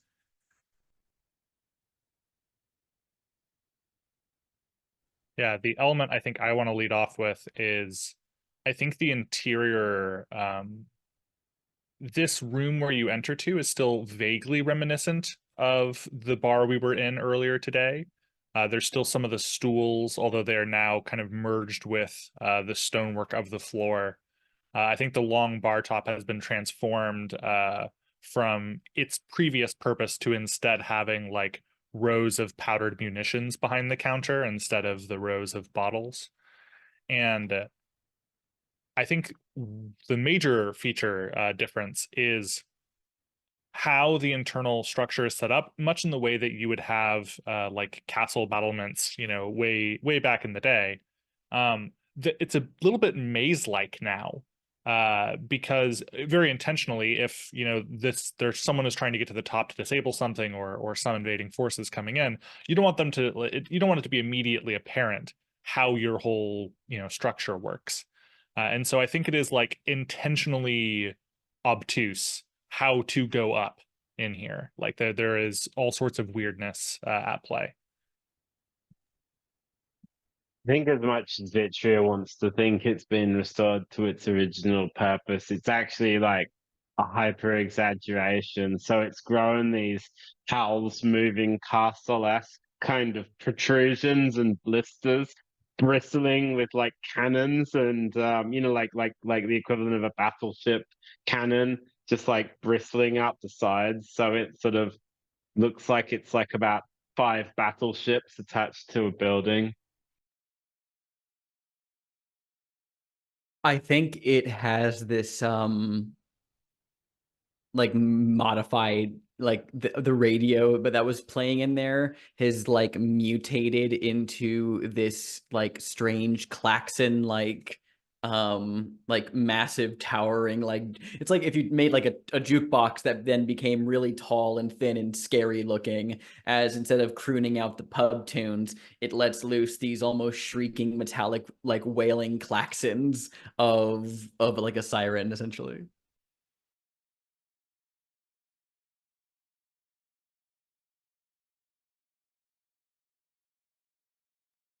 What? Any more for anyone?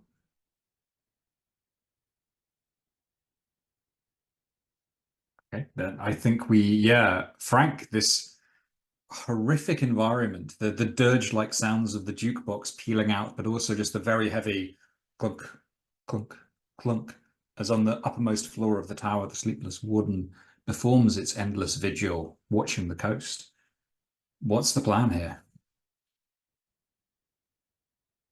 I think Frank wants to directly commune with the sleepless warden, and this thing seems to have some kind of intelligence, and doesn't seem to be unlike what they saw back in Malreward with the Minuteman, who had like immediate negative intentions right away, immediate violent intentions.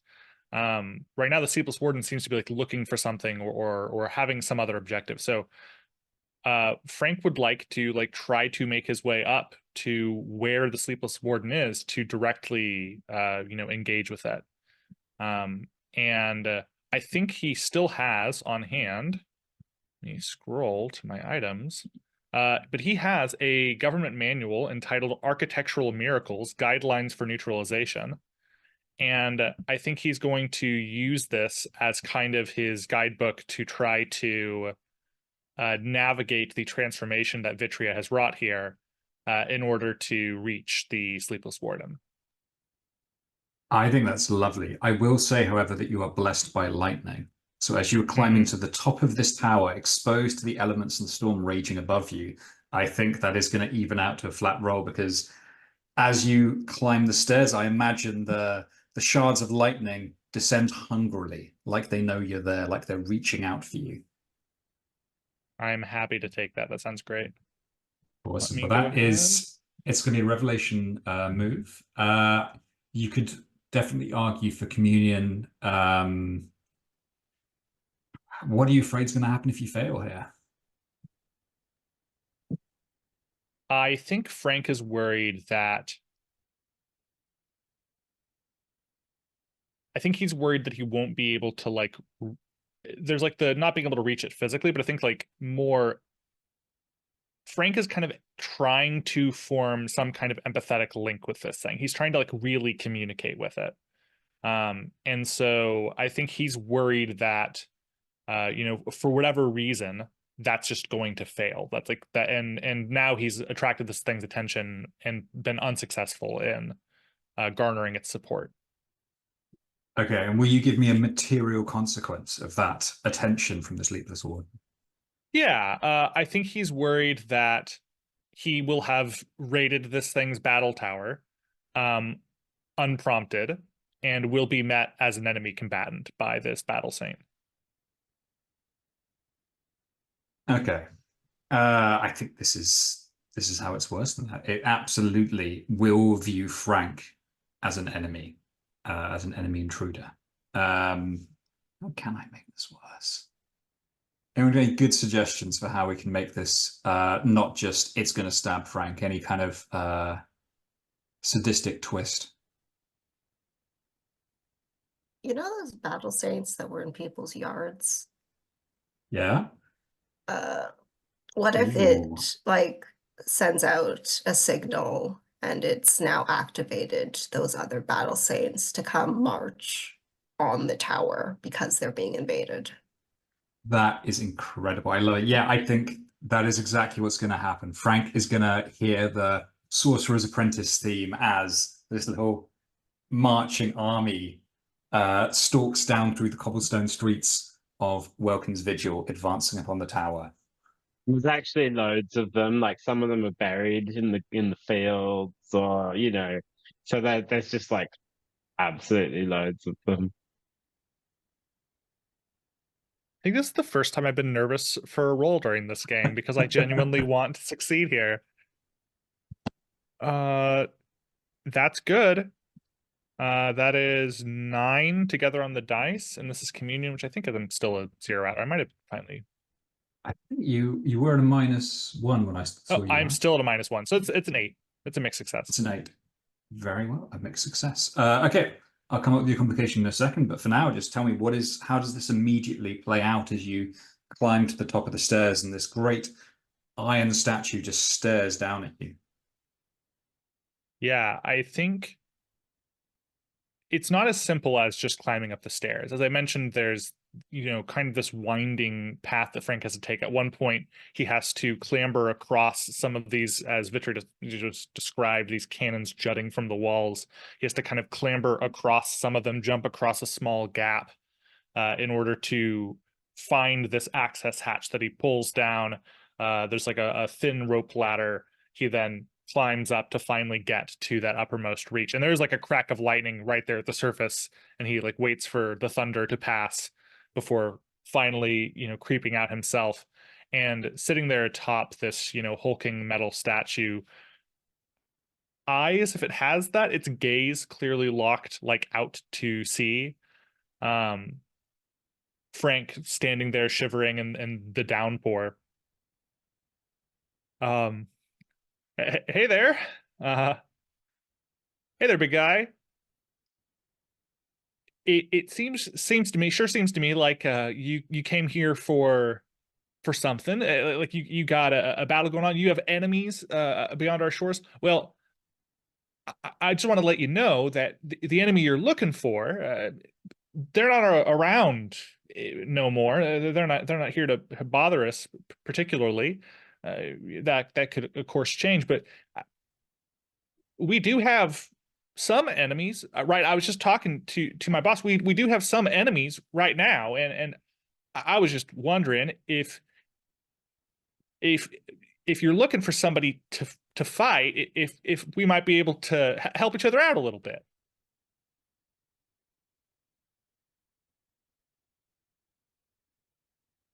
I think as that implacable visage just stares down at you, wonderful move, David.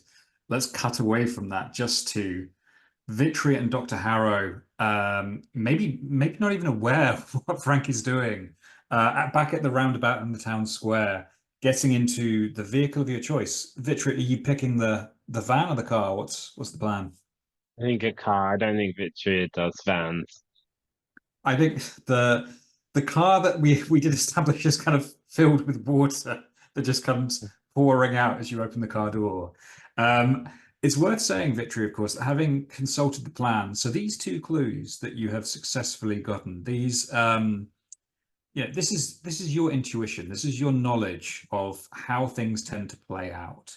And so you do know clue number one for the Sleepless Warden. You know in your heart, without needing to check, that somewhere in the public records office for Welkin's Vigil, there will be a notice of proposed land development to include a series of modern high-rise apartments completely out of keeping with the rural aesthetic of the rest of the village that has been put through.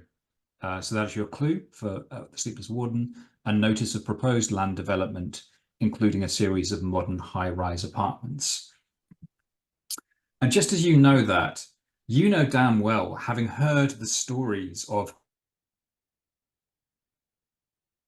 exactly what happened to Stye in the Tangle Lands, you can be damn certain that somewhere beneath the ruins of that village and the diamond mining facility, there will also be the ruins of a secret laboratory bunker complex. So the ruins of a secret laboratory bunker complex beneath the village of Stye.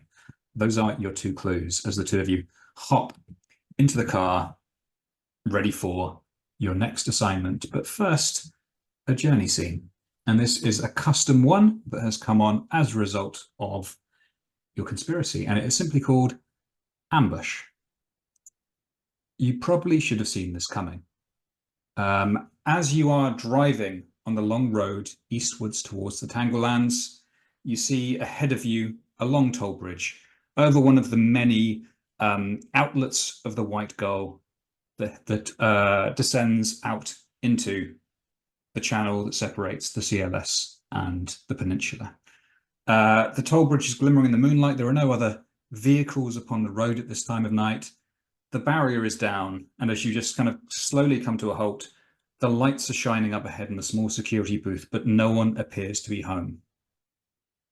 This is when, a little way behind you, you observe a pair of golden headlights approaching fast. Vitria, what small, seemingly insignificant detail do you spot out of the corner of your eye that makes you realize someone is trying to kill you? So we're on the bridge, right? I think you said you're on the approach. So the toll barrier is down, the bridge is ahead of you. I think that basically, like there's a series of explosions and the bridge, like part of the bridge, like collapses, and just as we get to it, and like cuts off our route, like a boop, boop, boop, boop, boop, boop, series of controlled demolitions.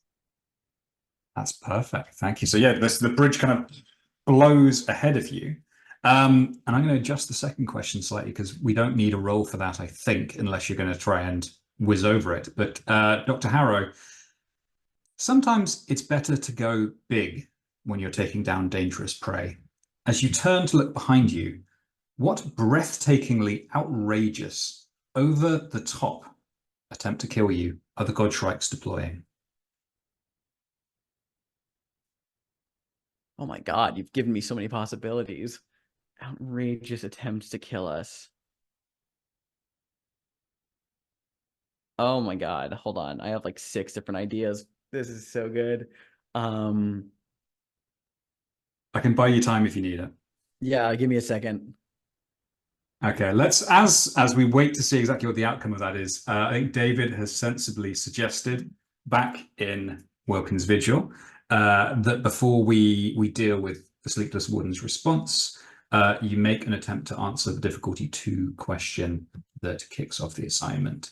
The question being, in question, has the Warden been awakened intentionally or accidentally? So obviously, yeah, this might dictate what it is looking for and therefore how it responds. So that is a complexity 2 question. And you just got the 1 clue, is it? Yeah, just the 1. Oh no, so 3 clues. The clues being schematics of iron cormorants, an annotated map with scribbles. Oh, these were the ones that you concocted yourselves in the last journey scene, and the notice of proposed land development. So over to you. What do we think?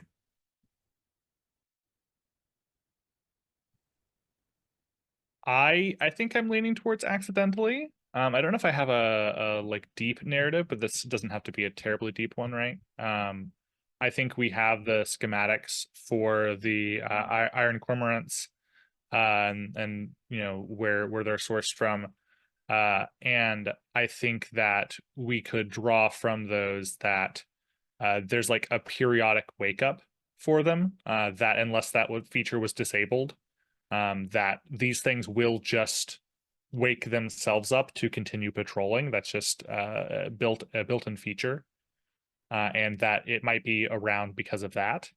I'm open to other ideas for how to integrate that or other clues. I think with the proposed land development, I think that the area where that's supposed to be built in was a storage area for some of these war machines, that it was supposed to have been cleared out, but while they were kind of surveying the land, someone accidentally like woke up, maybe just like something small, right? So like I don't know, a like bomb sweeper droid. Droids are not a thing. What do we actually call them? Like a bomb sweeper, like little robot. So like something small and harmless that they kind of just woke up and was like, oh, oops, this isn't supposed to be here. So they kind of like took it. Probably the Historical Society has it now, like, and everything was fine, except that like small robot kind of sent out a, hey, remember that automatic, like, oh, maybe it sent out like a signal like checking for updates. And then whatever satellite controls them is like, oh, sending updates. So the warden caught like the one update, what would you call it? The one update order that was sent. So it has woken up because this small little robot was kind of a switch for, hey, update everything. And that was the only one that got sent out before the robot was shut down. I love the idea that this could always be a joke about Teslas. You know, it's trying to kill you while it updates. It's like a mesh network that was like a sort of joint venture between the Saints Electric and the Wirebit and Child, and when the little droid, which is why they're all flocking, all the creatures were, you know, potentially gonna, if it went wrong for Frank, flock to the tower.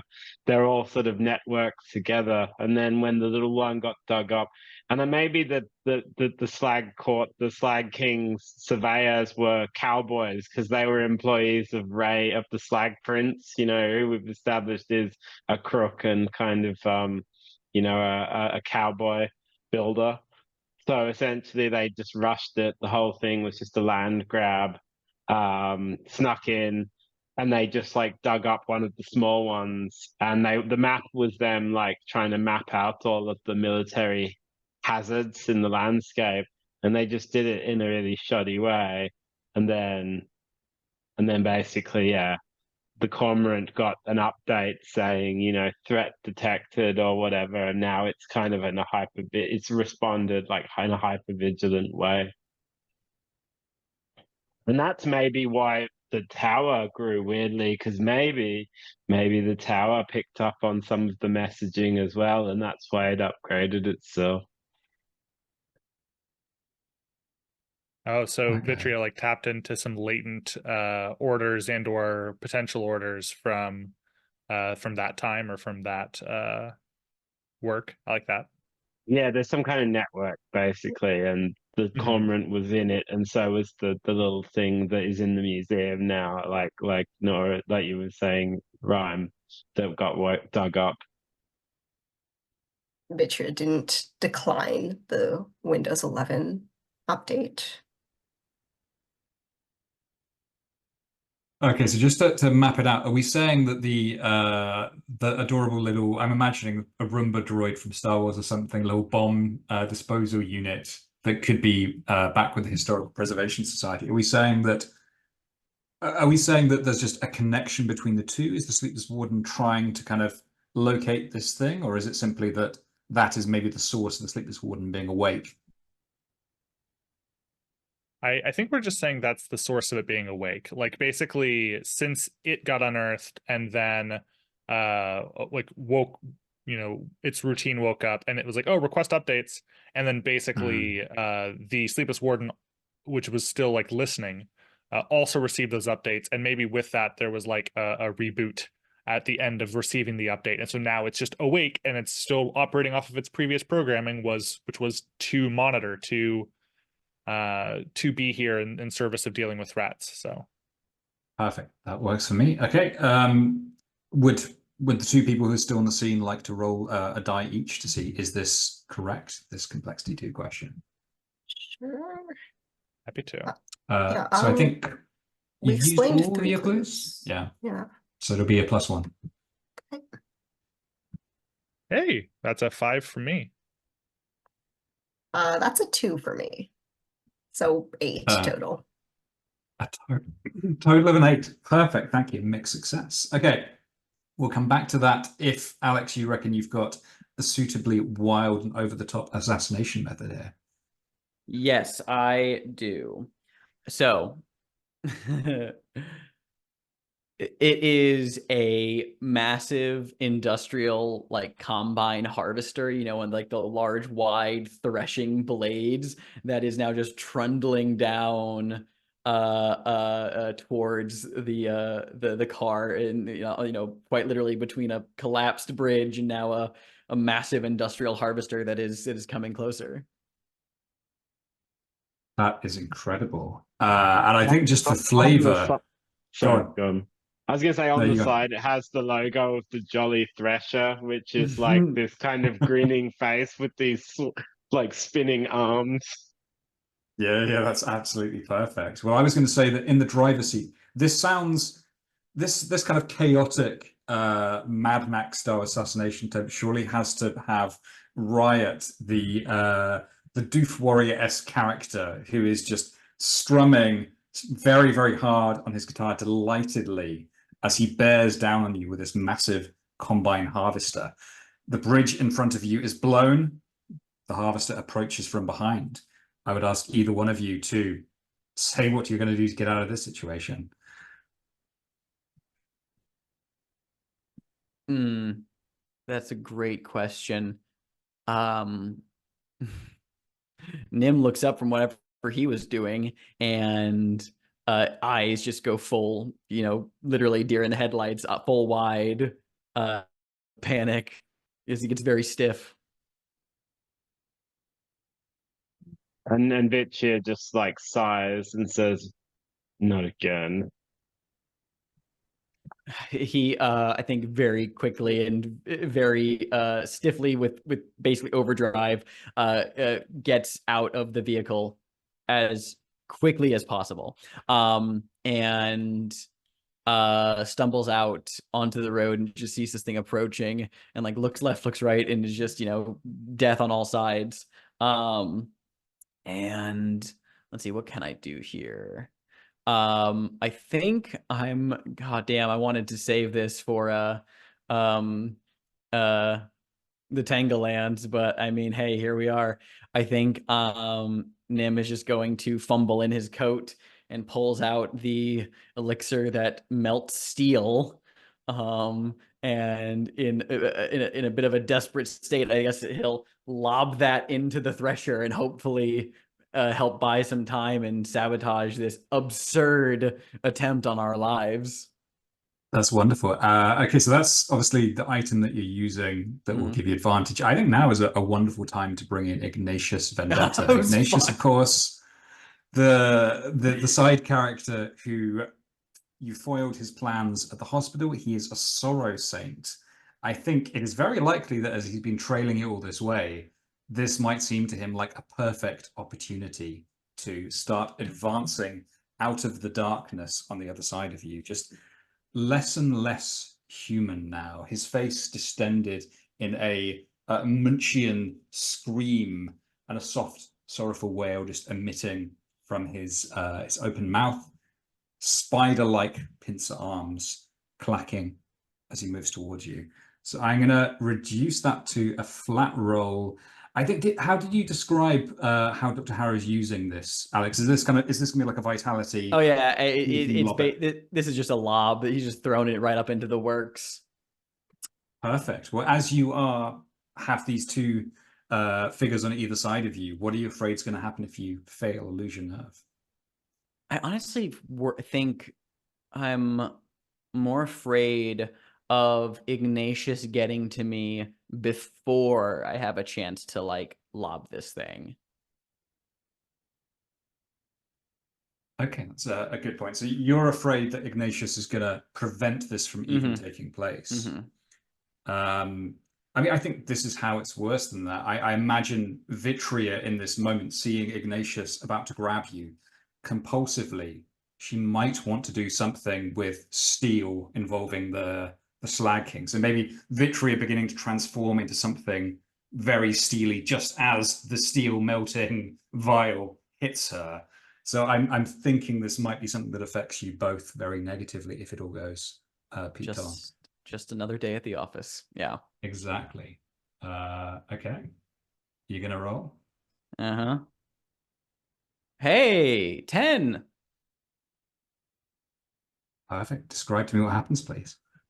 I think he looks out into the darkness and sees Ignatius approaching, and there is this expression of absolute incredulity, the absurdity of not just this attempt on our lives, but also now all of a sudden he shows up. I think Nim even goes so far as to mutter, "You've got to be fucking kidding me," and just like does that one like placating hand of like "stay back" at like Ignatius. He's like looking and just realizes that he's really backing himself into a corner here. So he lobs the vial desperately into this combine harvester as it's just churning and threshing, getting closer and closer. It's mechanical ka-dunk, ka-dunk, ka-dunk, ka-dunk, ka-dunk, as it just absolutely destroys the vial of the substance, smashing it into glass, and it just splatters its chemical components all over the inner workings.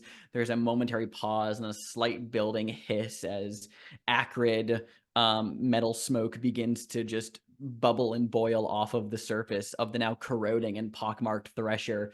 The mechanical whir, ka-dunk, ka-dunk, ka-dunk, becomes a little bit more shrieky, a little bit more irrhythmic as it begins to struggle. One of its axles like snaps and falls apart. It begins to malfunction and jam as this acrid smell fills the air. and just a lot of its inner metal components in that main thresher begin to just turn to like like a blackish, red sludge. And it kind of like stops with a juddering halt as the pilot is like trying to get it under control fruitlessly.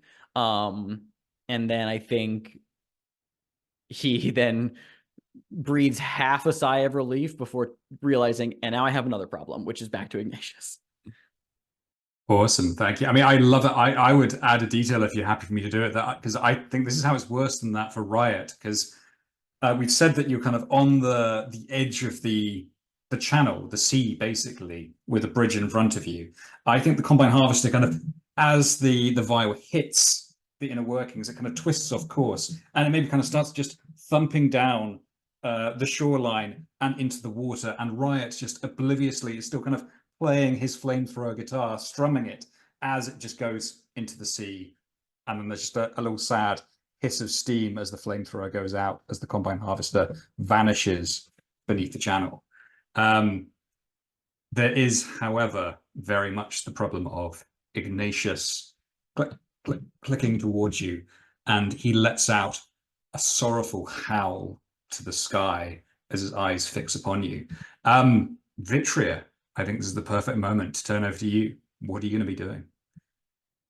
So I think that as Ignatius sort of flicks past the boot of the trunk boot, whatever, of the now the now immobilized car, she looks at the key in her hand with the little bit of paper that says bellhop in like childlike writing, and she puts it in the lock of the boot and turns it and says, "I have needed you again, old friend," whispers it into the lock. And I'm basically going to try and summon the bellhop out of the boot to grab Ignatius and drag him into the dark.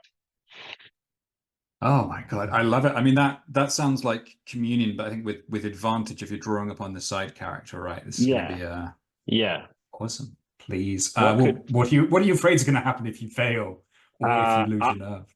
I'm afraid that the bellhop's going to grow more arms and start pulling more people into the boot, including Vitrio.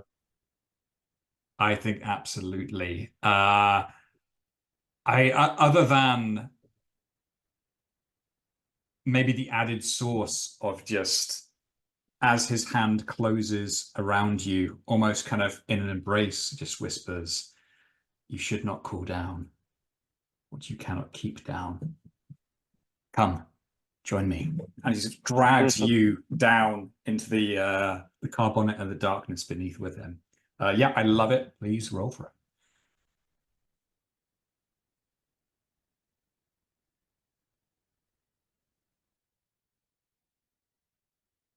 Find my dice roller. Let's try that. 8. An 8, a mixed success. Ooh, well, let's take a look at you. The thing is, the thing I'm really tempted to do, because I know it'll be an exciting challenge, but maybe it's a bit too harsh because I tried to do it once before, is the bellhop stealing your hard hat.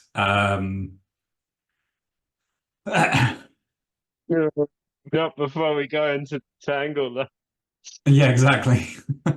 Up to you. I'll give you a chance to veto it. That obviously, as a mischief-making sinister god, that seems to be like that is how he would fuck you up while also doing your bidding. But I will let you veto it if you feel like that is No, too don't harsh a veto position. it, because the best complications are ones you feel compelled to write a verse to avoid. So It's true. All I'm going right. to do that. Absolutely, yeah. So pre-verse, it is very much that as he grabs Ignatius, he says, "Thank you.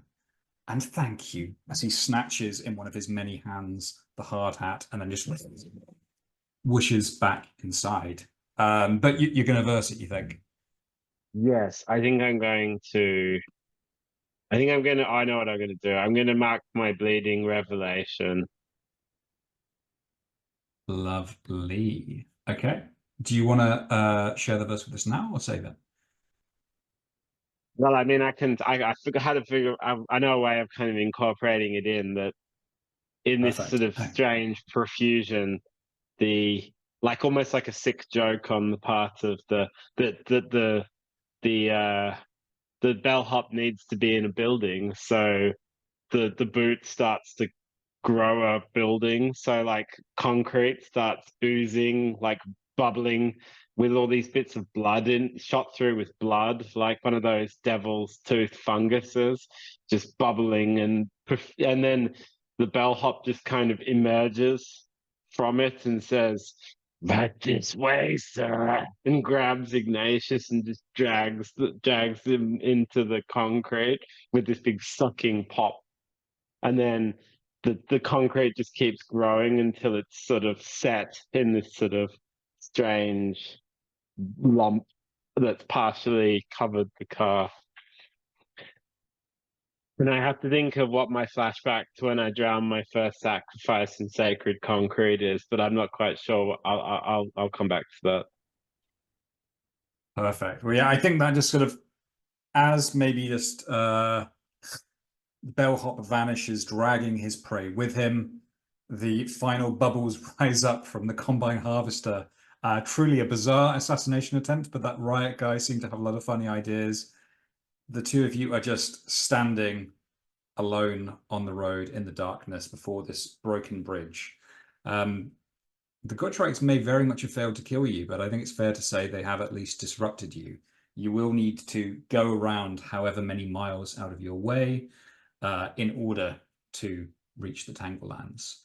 And I think just kind of with that weariness in your souls, we could probably just very gently fade out to the two of you in the very battered at this point car. Yet again, bits of bridge debris on the bonnet still as you rattle forward, if you wish to have the rest of your journey scene to take the journey move. So over to you.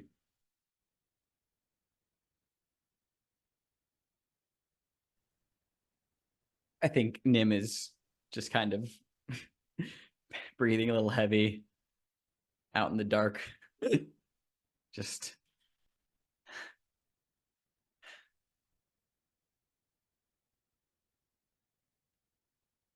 Think Vitria says, "This reminds me of that song. Do you remember that song from when you were a child about the old lady who swallowed a fly and then summoned a god to catch the fly, and the god summoned a god to catch the god? Do you remember that one?"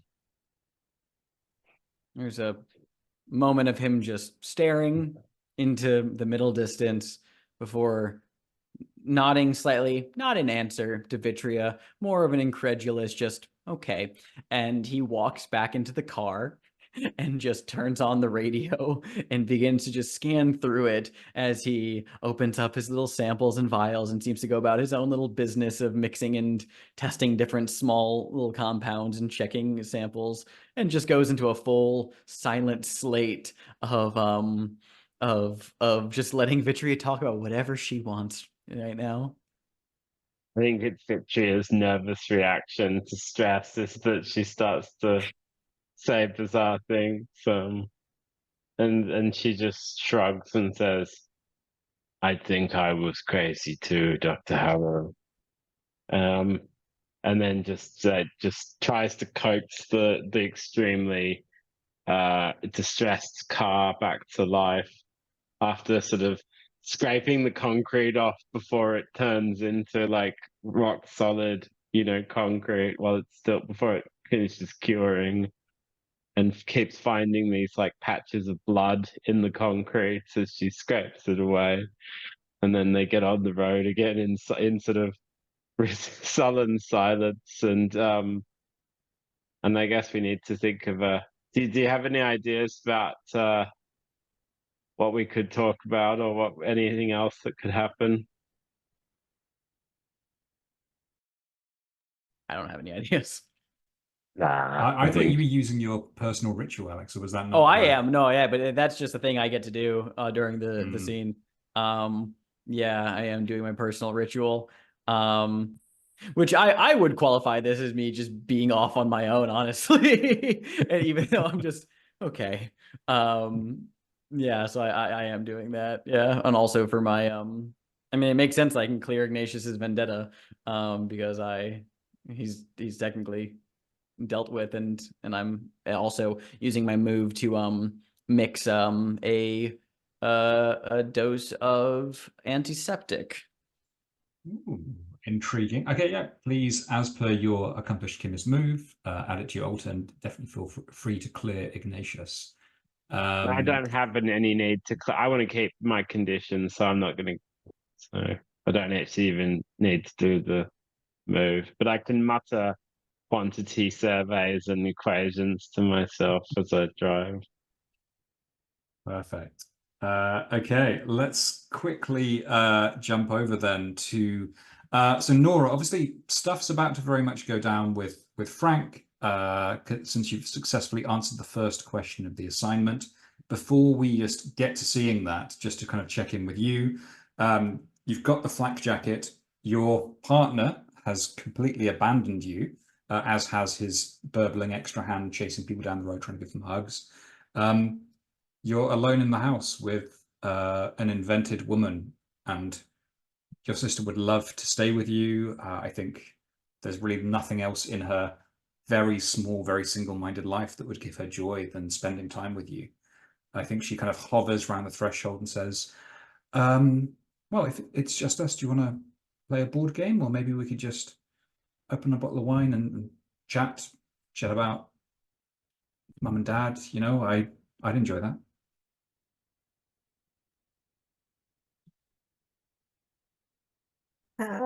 I think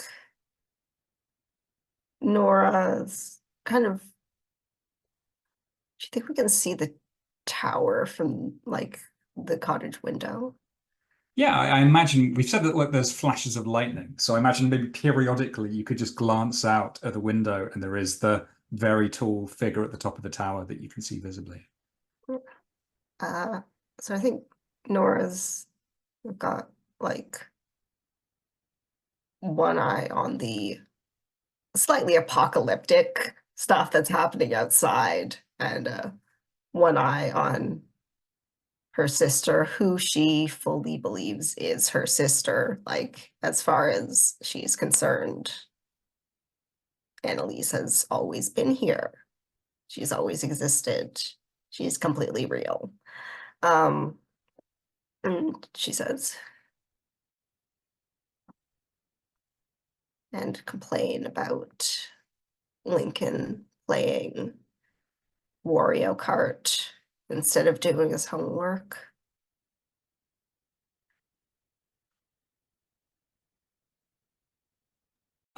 Your words just, it's like a balm upon her. She smiles and it's as if this really is her memory as well. And it gives her reassurance to hear it from you. She says, yeah, let's talk about all this. Hey, you don't need to go anywhere, do you? We can just stay and talk about it all. Nora, at this moment, would like nothing more than to stay. However, there is a very large lightning strike that has just hit that tower. She looks at it and she sighs. And she picks up the jacket that she's put on the chair. I've got to go deal with that. I assume Frank's in the middle of it. And according to my contract, I'm not supposed to let my coworkers die if I can help it. She looks at her sister. I'll be back. You know me. Always turning up again like a bad penny. She kind of smiles. Annalise just says, of course, I'll be waiting. I'll stay up. And I think maybe as you step out kind of with your flak jacket under one arm into the still pouring rain and start heading down the lane, if you did turn back, and maybe you don't, and saw that just pale, lonely figure still standing in the open doorway watching after you, it might occur that maybe this is where stories of ghosts come from. Just actors who have no more lines to say, waiting for someone to come back and give them their cue. I think Nora doesn't turn back, but we see like a flash of lightning that kind of illuminates Annalise as if she's standing in a spotlight, and then the light dims. She closes the door. Fantastic, thank you. Well, you answered your first question correctly with a mixed success. So the question was, of course, was the Sleepless Warden activated accidentally or intentionally? You then unlock your resolution question, which is, if the Warden was awakened accidentally, what new purpose could it serve? Complexity 6, and I think David's already hinted towards the plan he has in mind. Resolve the assignment by working with the community to integrate the Warden into the modern world. So complexity 6, you're back on 0 clues. I think maybe just for a moment, we flash over to the Welkin Historical Interest Preservation Society, and poor Peter Mullock, the historian, just sort of in a nice clean sweater, is now just fussing over his own cup of herbal tea as a very small bomb disposal unit just sort of whizzes around on the floor. He goes, bloody automated Hoover, this Roomba thing, it just doesn't seem to be working very well. Mind, as it kind of knocks erratically into his own armchair. Cut back to Frank at the top of the tower beneath the lightning, as the Sleepless Warden just stares down at you with its big hollow eyes peering back into your soul. And Frank, I think you know full well there is no conspiracy here. There is no great mystery. This is a thing that has been woken accidentally.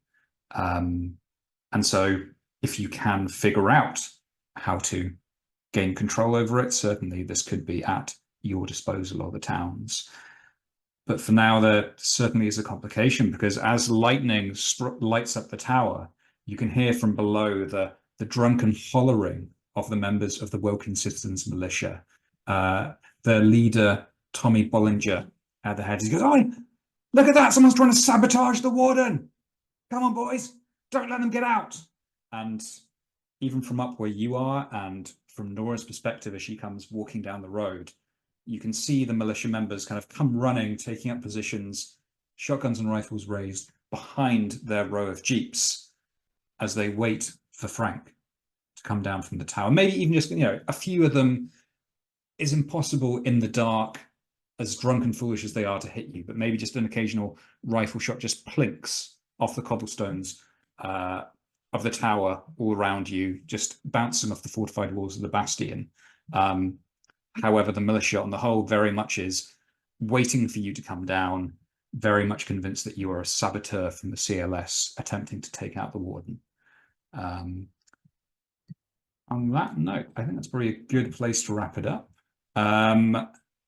Were there any other points of order we need to tackle before we go to stars and wishes and XP? I don't think so. I think we got the clues in, completed the journey scene in good order. Awesome.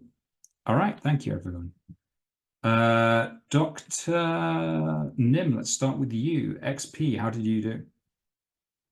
I don't actually think I did any of my thing. I mean, well, the saint. Ignatius was being so that's a divine manifestation in some way. Mm-hmm. But I don't think I did any undermining or went out of my way to connect with the local community. No, it's a shame because it had a dramatic journey scene, but yeah, that was that's all right. Unfortunate. Them's the breaks. Them's the breaks. Ryan, how did Nora do?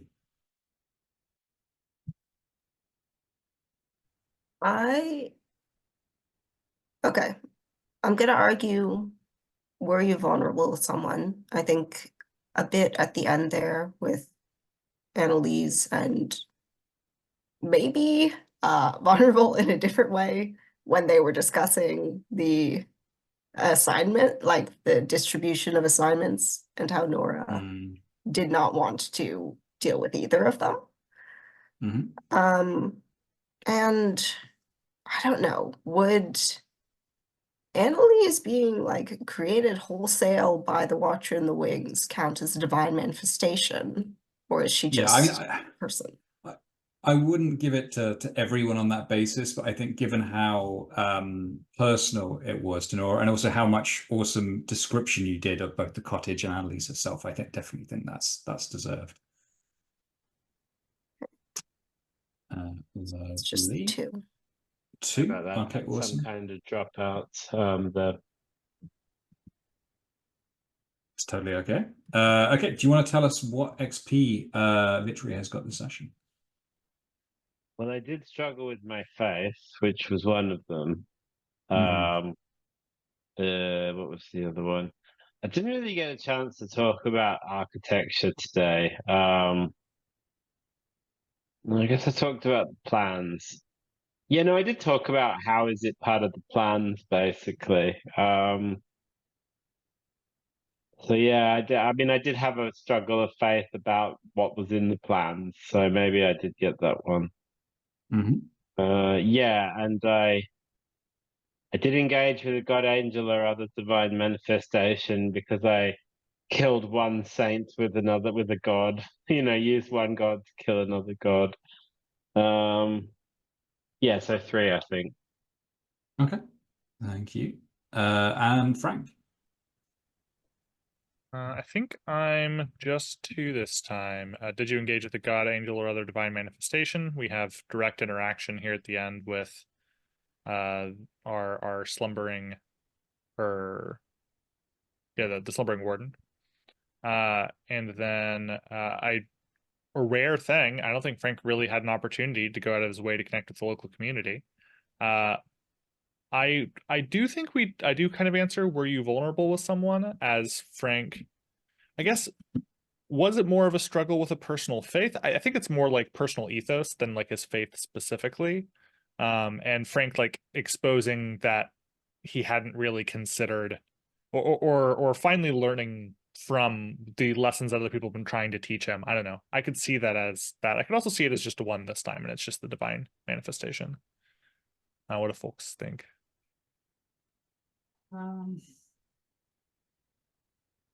I turn it over to the group. What do we think, folks?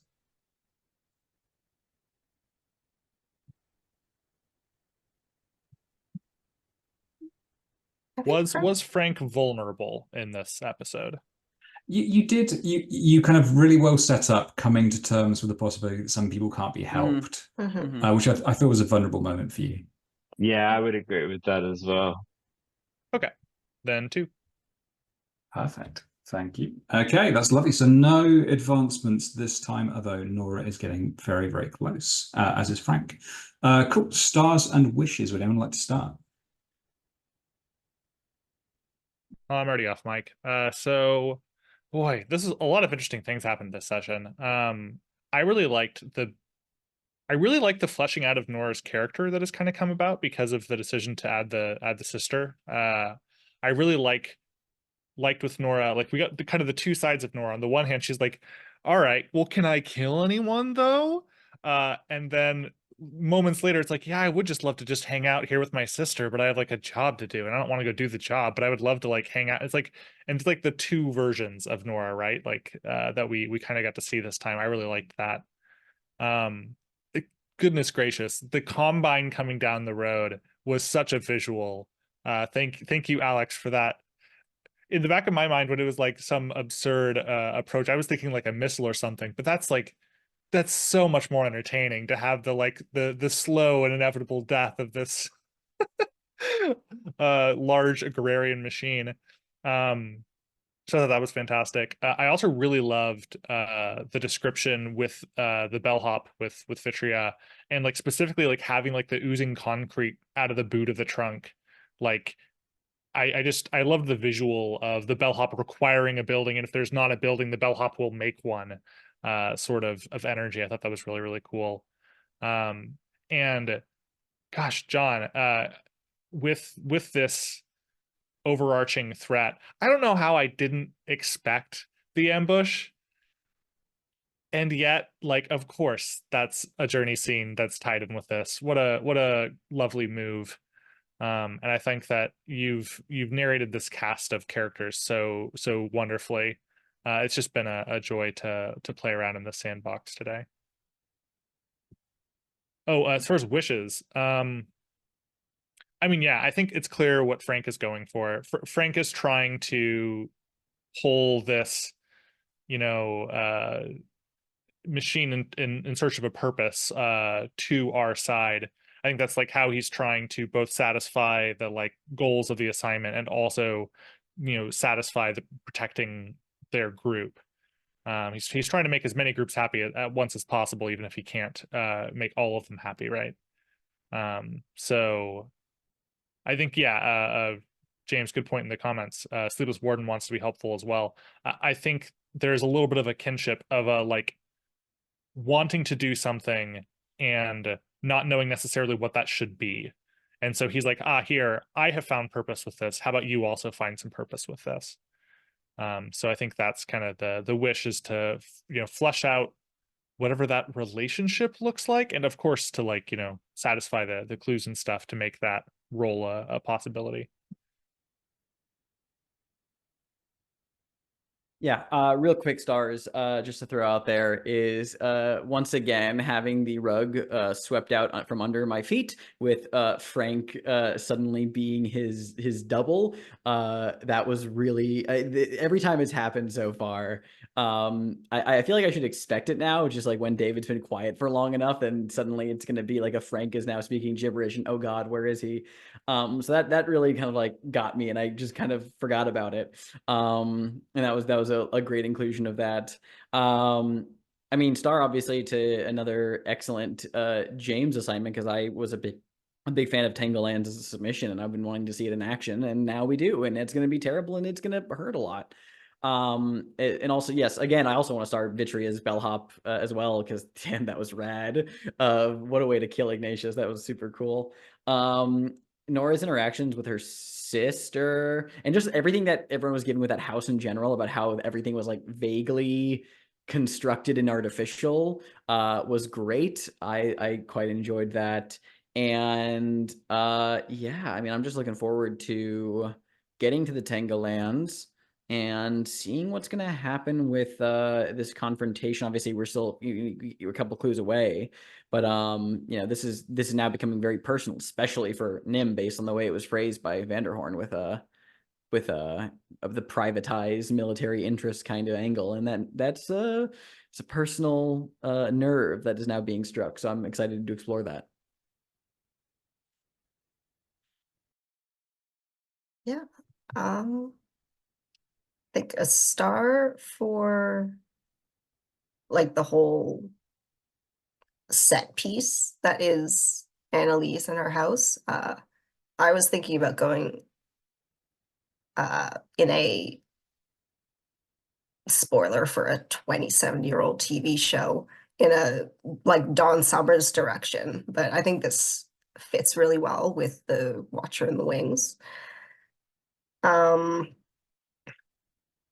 For those who haven't seen Buffy the Vampire Slayer, in season 5, she suddenly has a sister who has been there the whole time, except, you know, she hasn't. But the show treats it as if Dawn has always been there. And also going to star Frank's extra hand showing up, because that's always a fun time. Just, oh, Frank hasn't been here. What's he been up to? And it was quite dramatic this time. I suppose a wish is I'm looking forward to seeing how that goes next time. And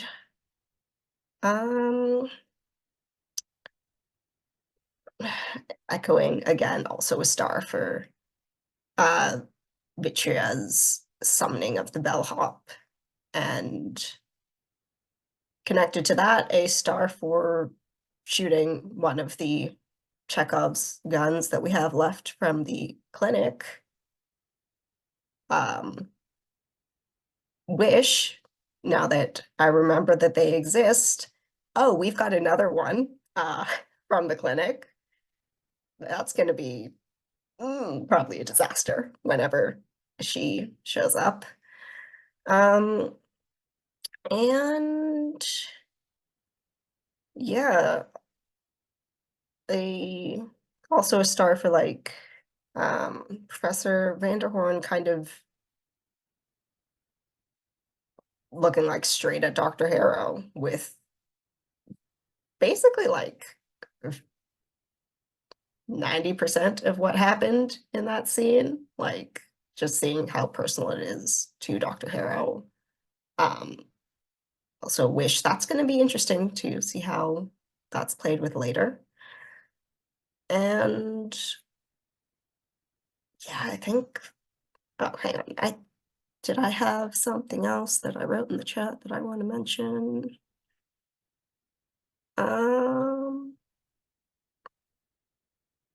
No, I think that's it.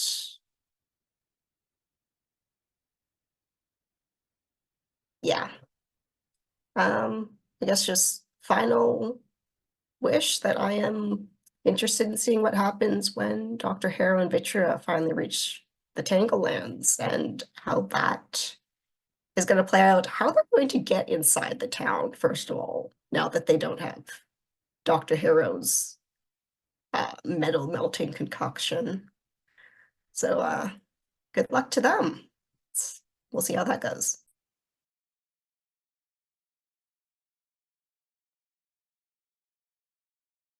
I think in terms of stars, I kind of a lot of it sort of. I loved how slasher film that whole thing with the Combine Harvester felt. It was, I mean, it was a lot of things, but it felt like the kind of thing that would happen in a slasher film, and that was awesome. But I also really think the whole Nora inventing a sister thing and the sort of just the uncanniness of it, and the fact that none of the custodians seemed particularly bothered by how obviously fake the whole thing was great. I'm also looking forward to seeing a bit of Nora and Frank and Nim and Vitria, because Nim and Vitria are both kind of training egotistical, bad-tempered people. So they'll probably like get into lots of scrapes and be stuck together, having to figure out how to work together. And so it's nice to sort of swap the duos up, and yeah, it's gonna be pretty gnarly for all of us because yeah, like this God strikes, like it just feels very. It's a conspiracy that feels very like aggressive, and so it's a fun take on the idea compared to the Institute, which is so subtle and covert. So I'm just looking forward to seeing more of that, and yeah, and seeing how we can deal with it as it gets more and more intense, because it obviously is going to as we get more conspiracy clues. So yeah, so I'm just looking forward to seeing what happens next.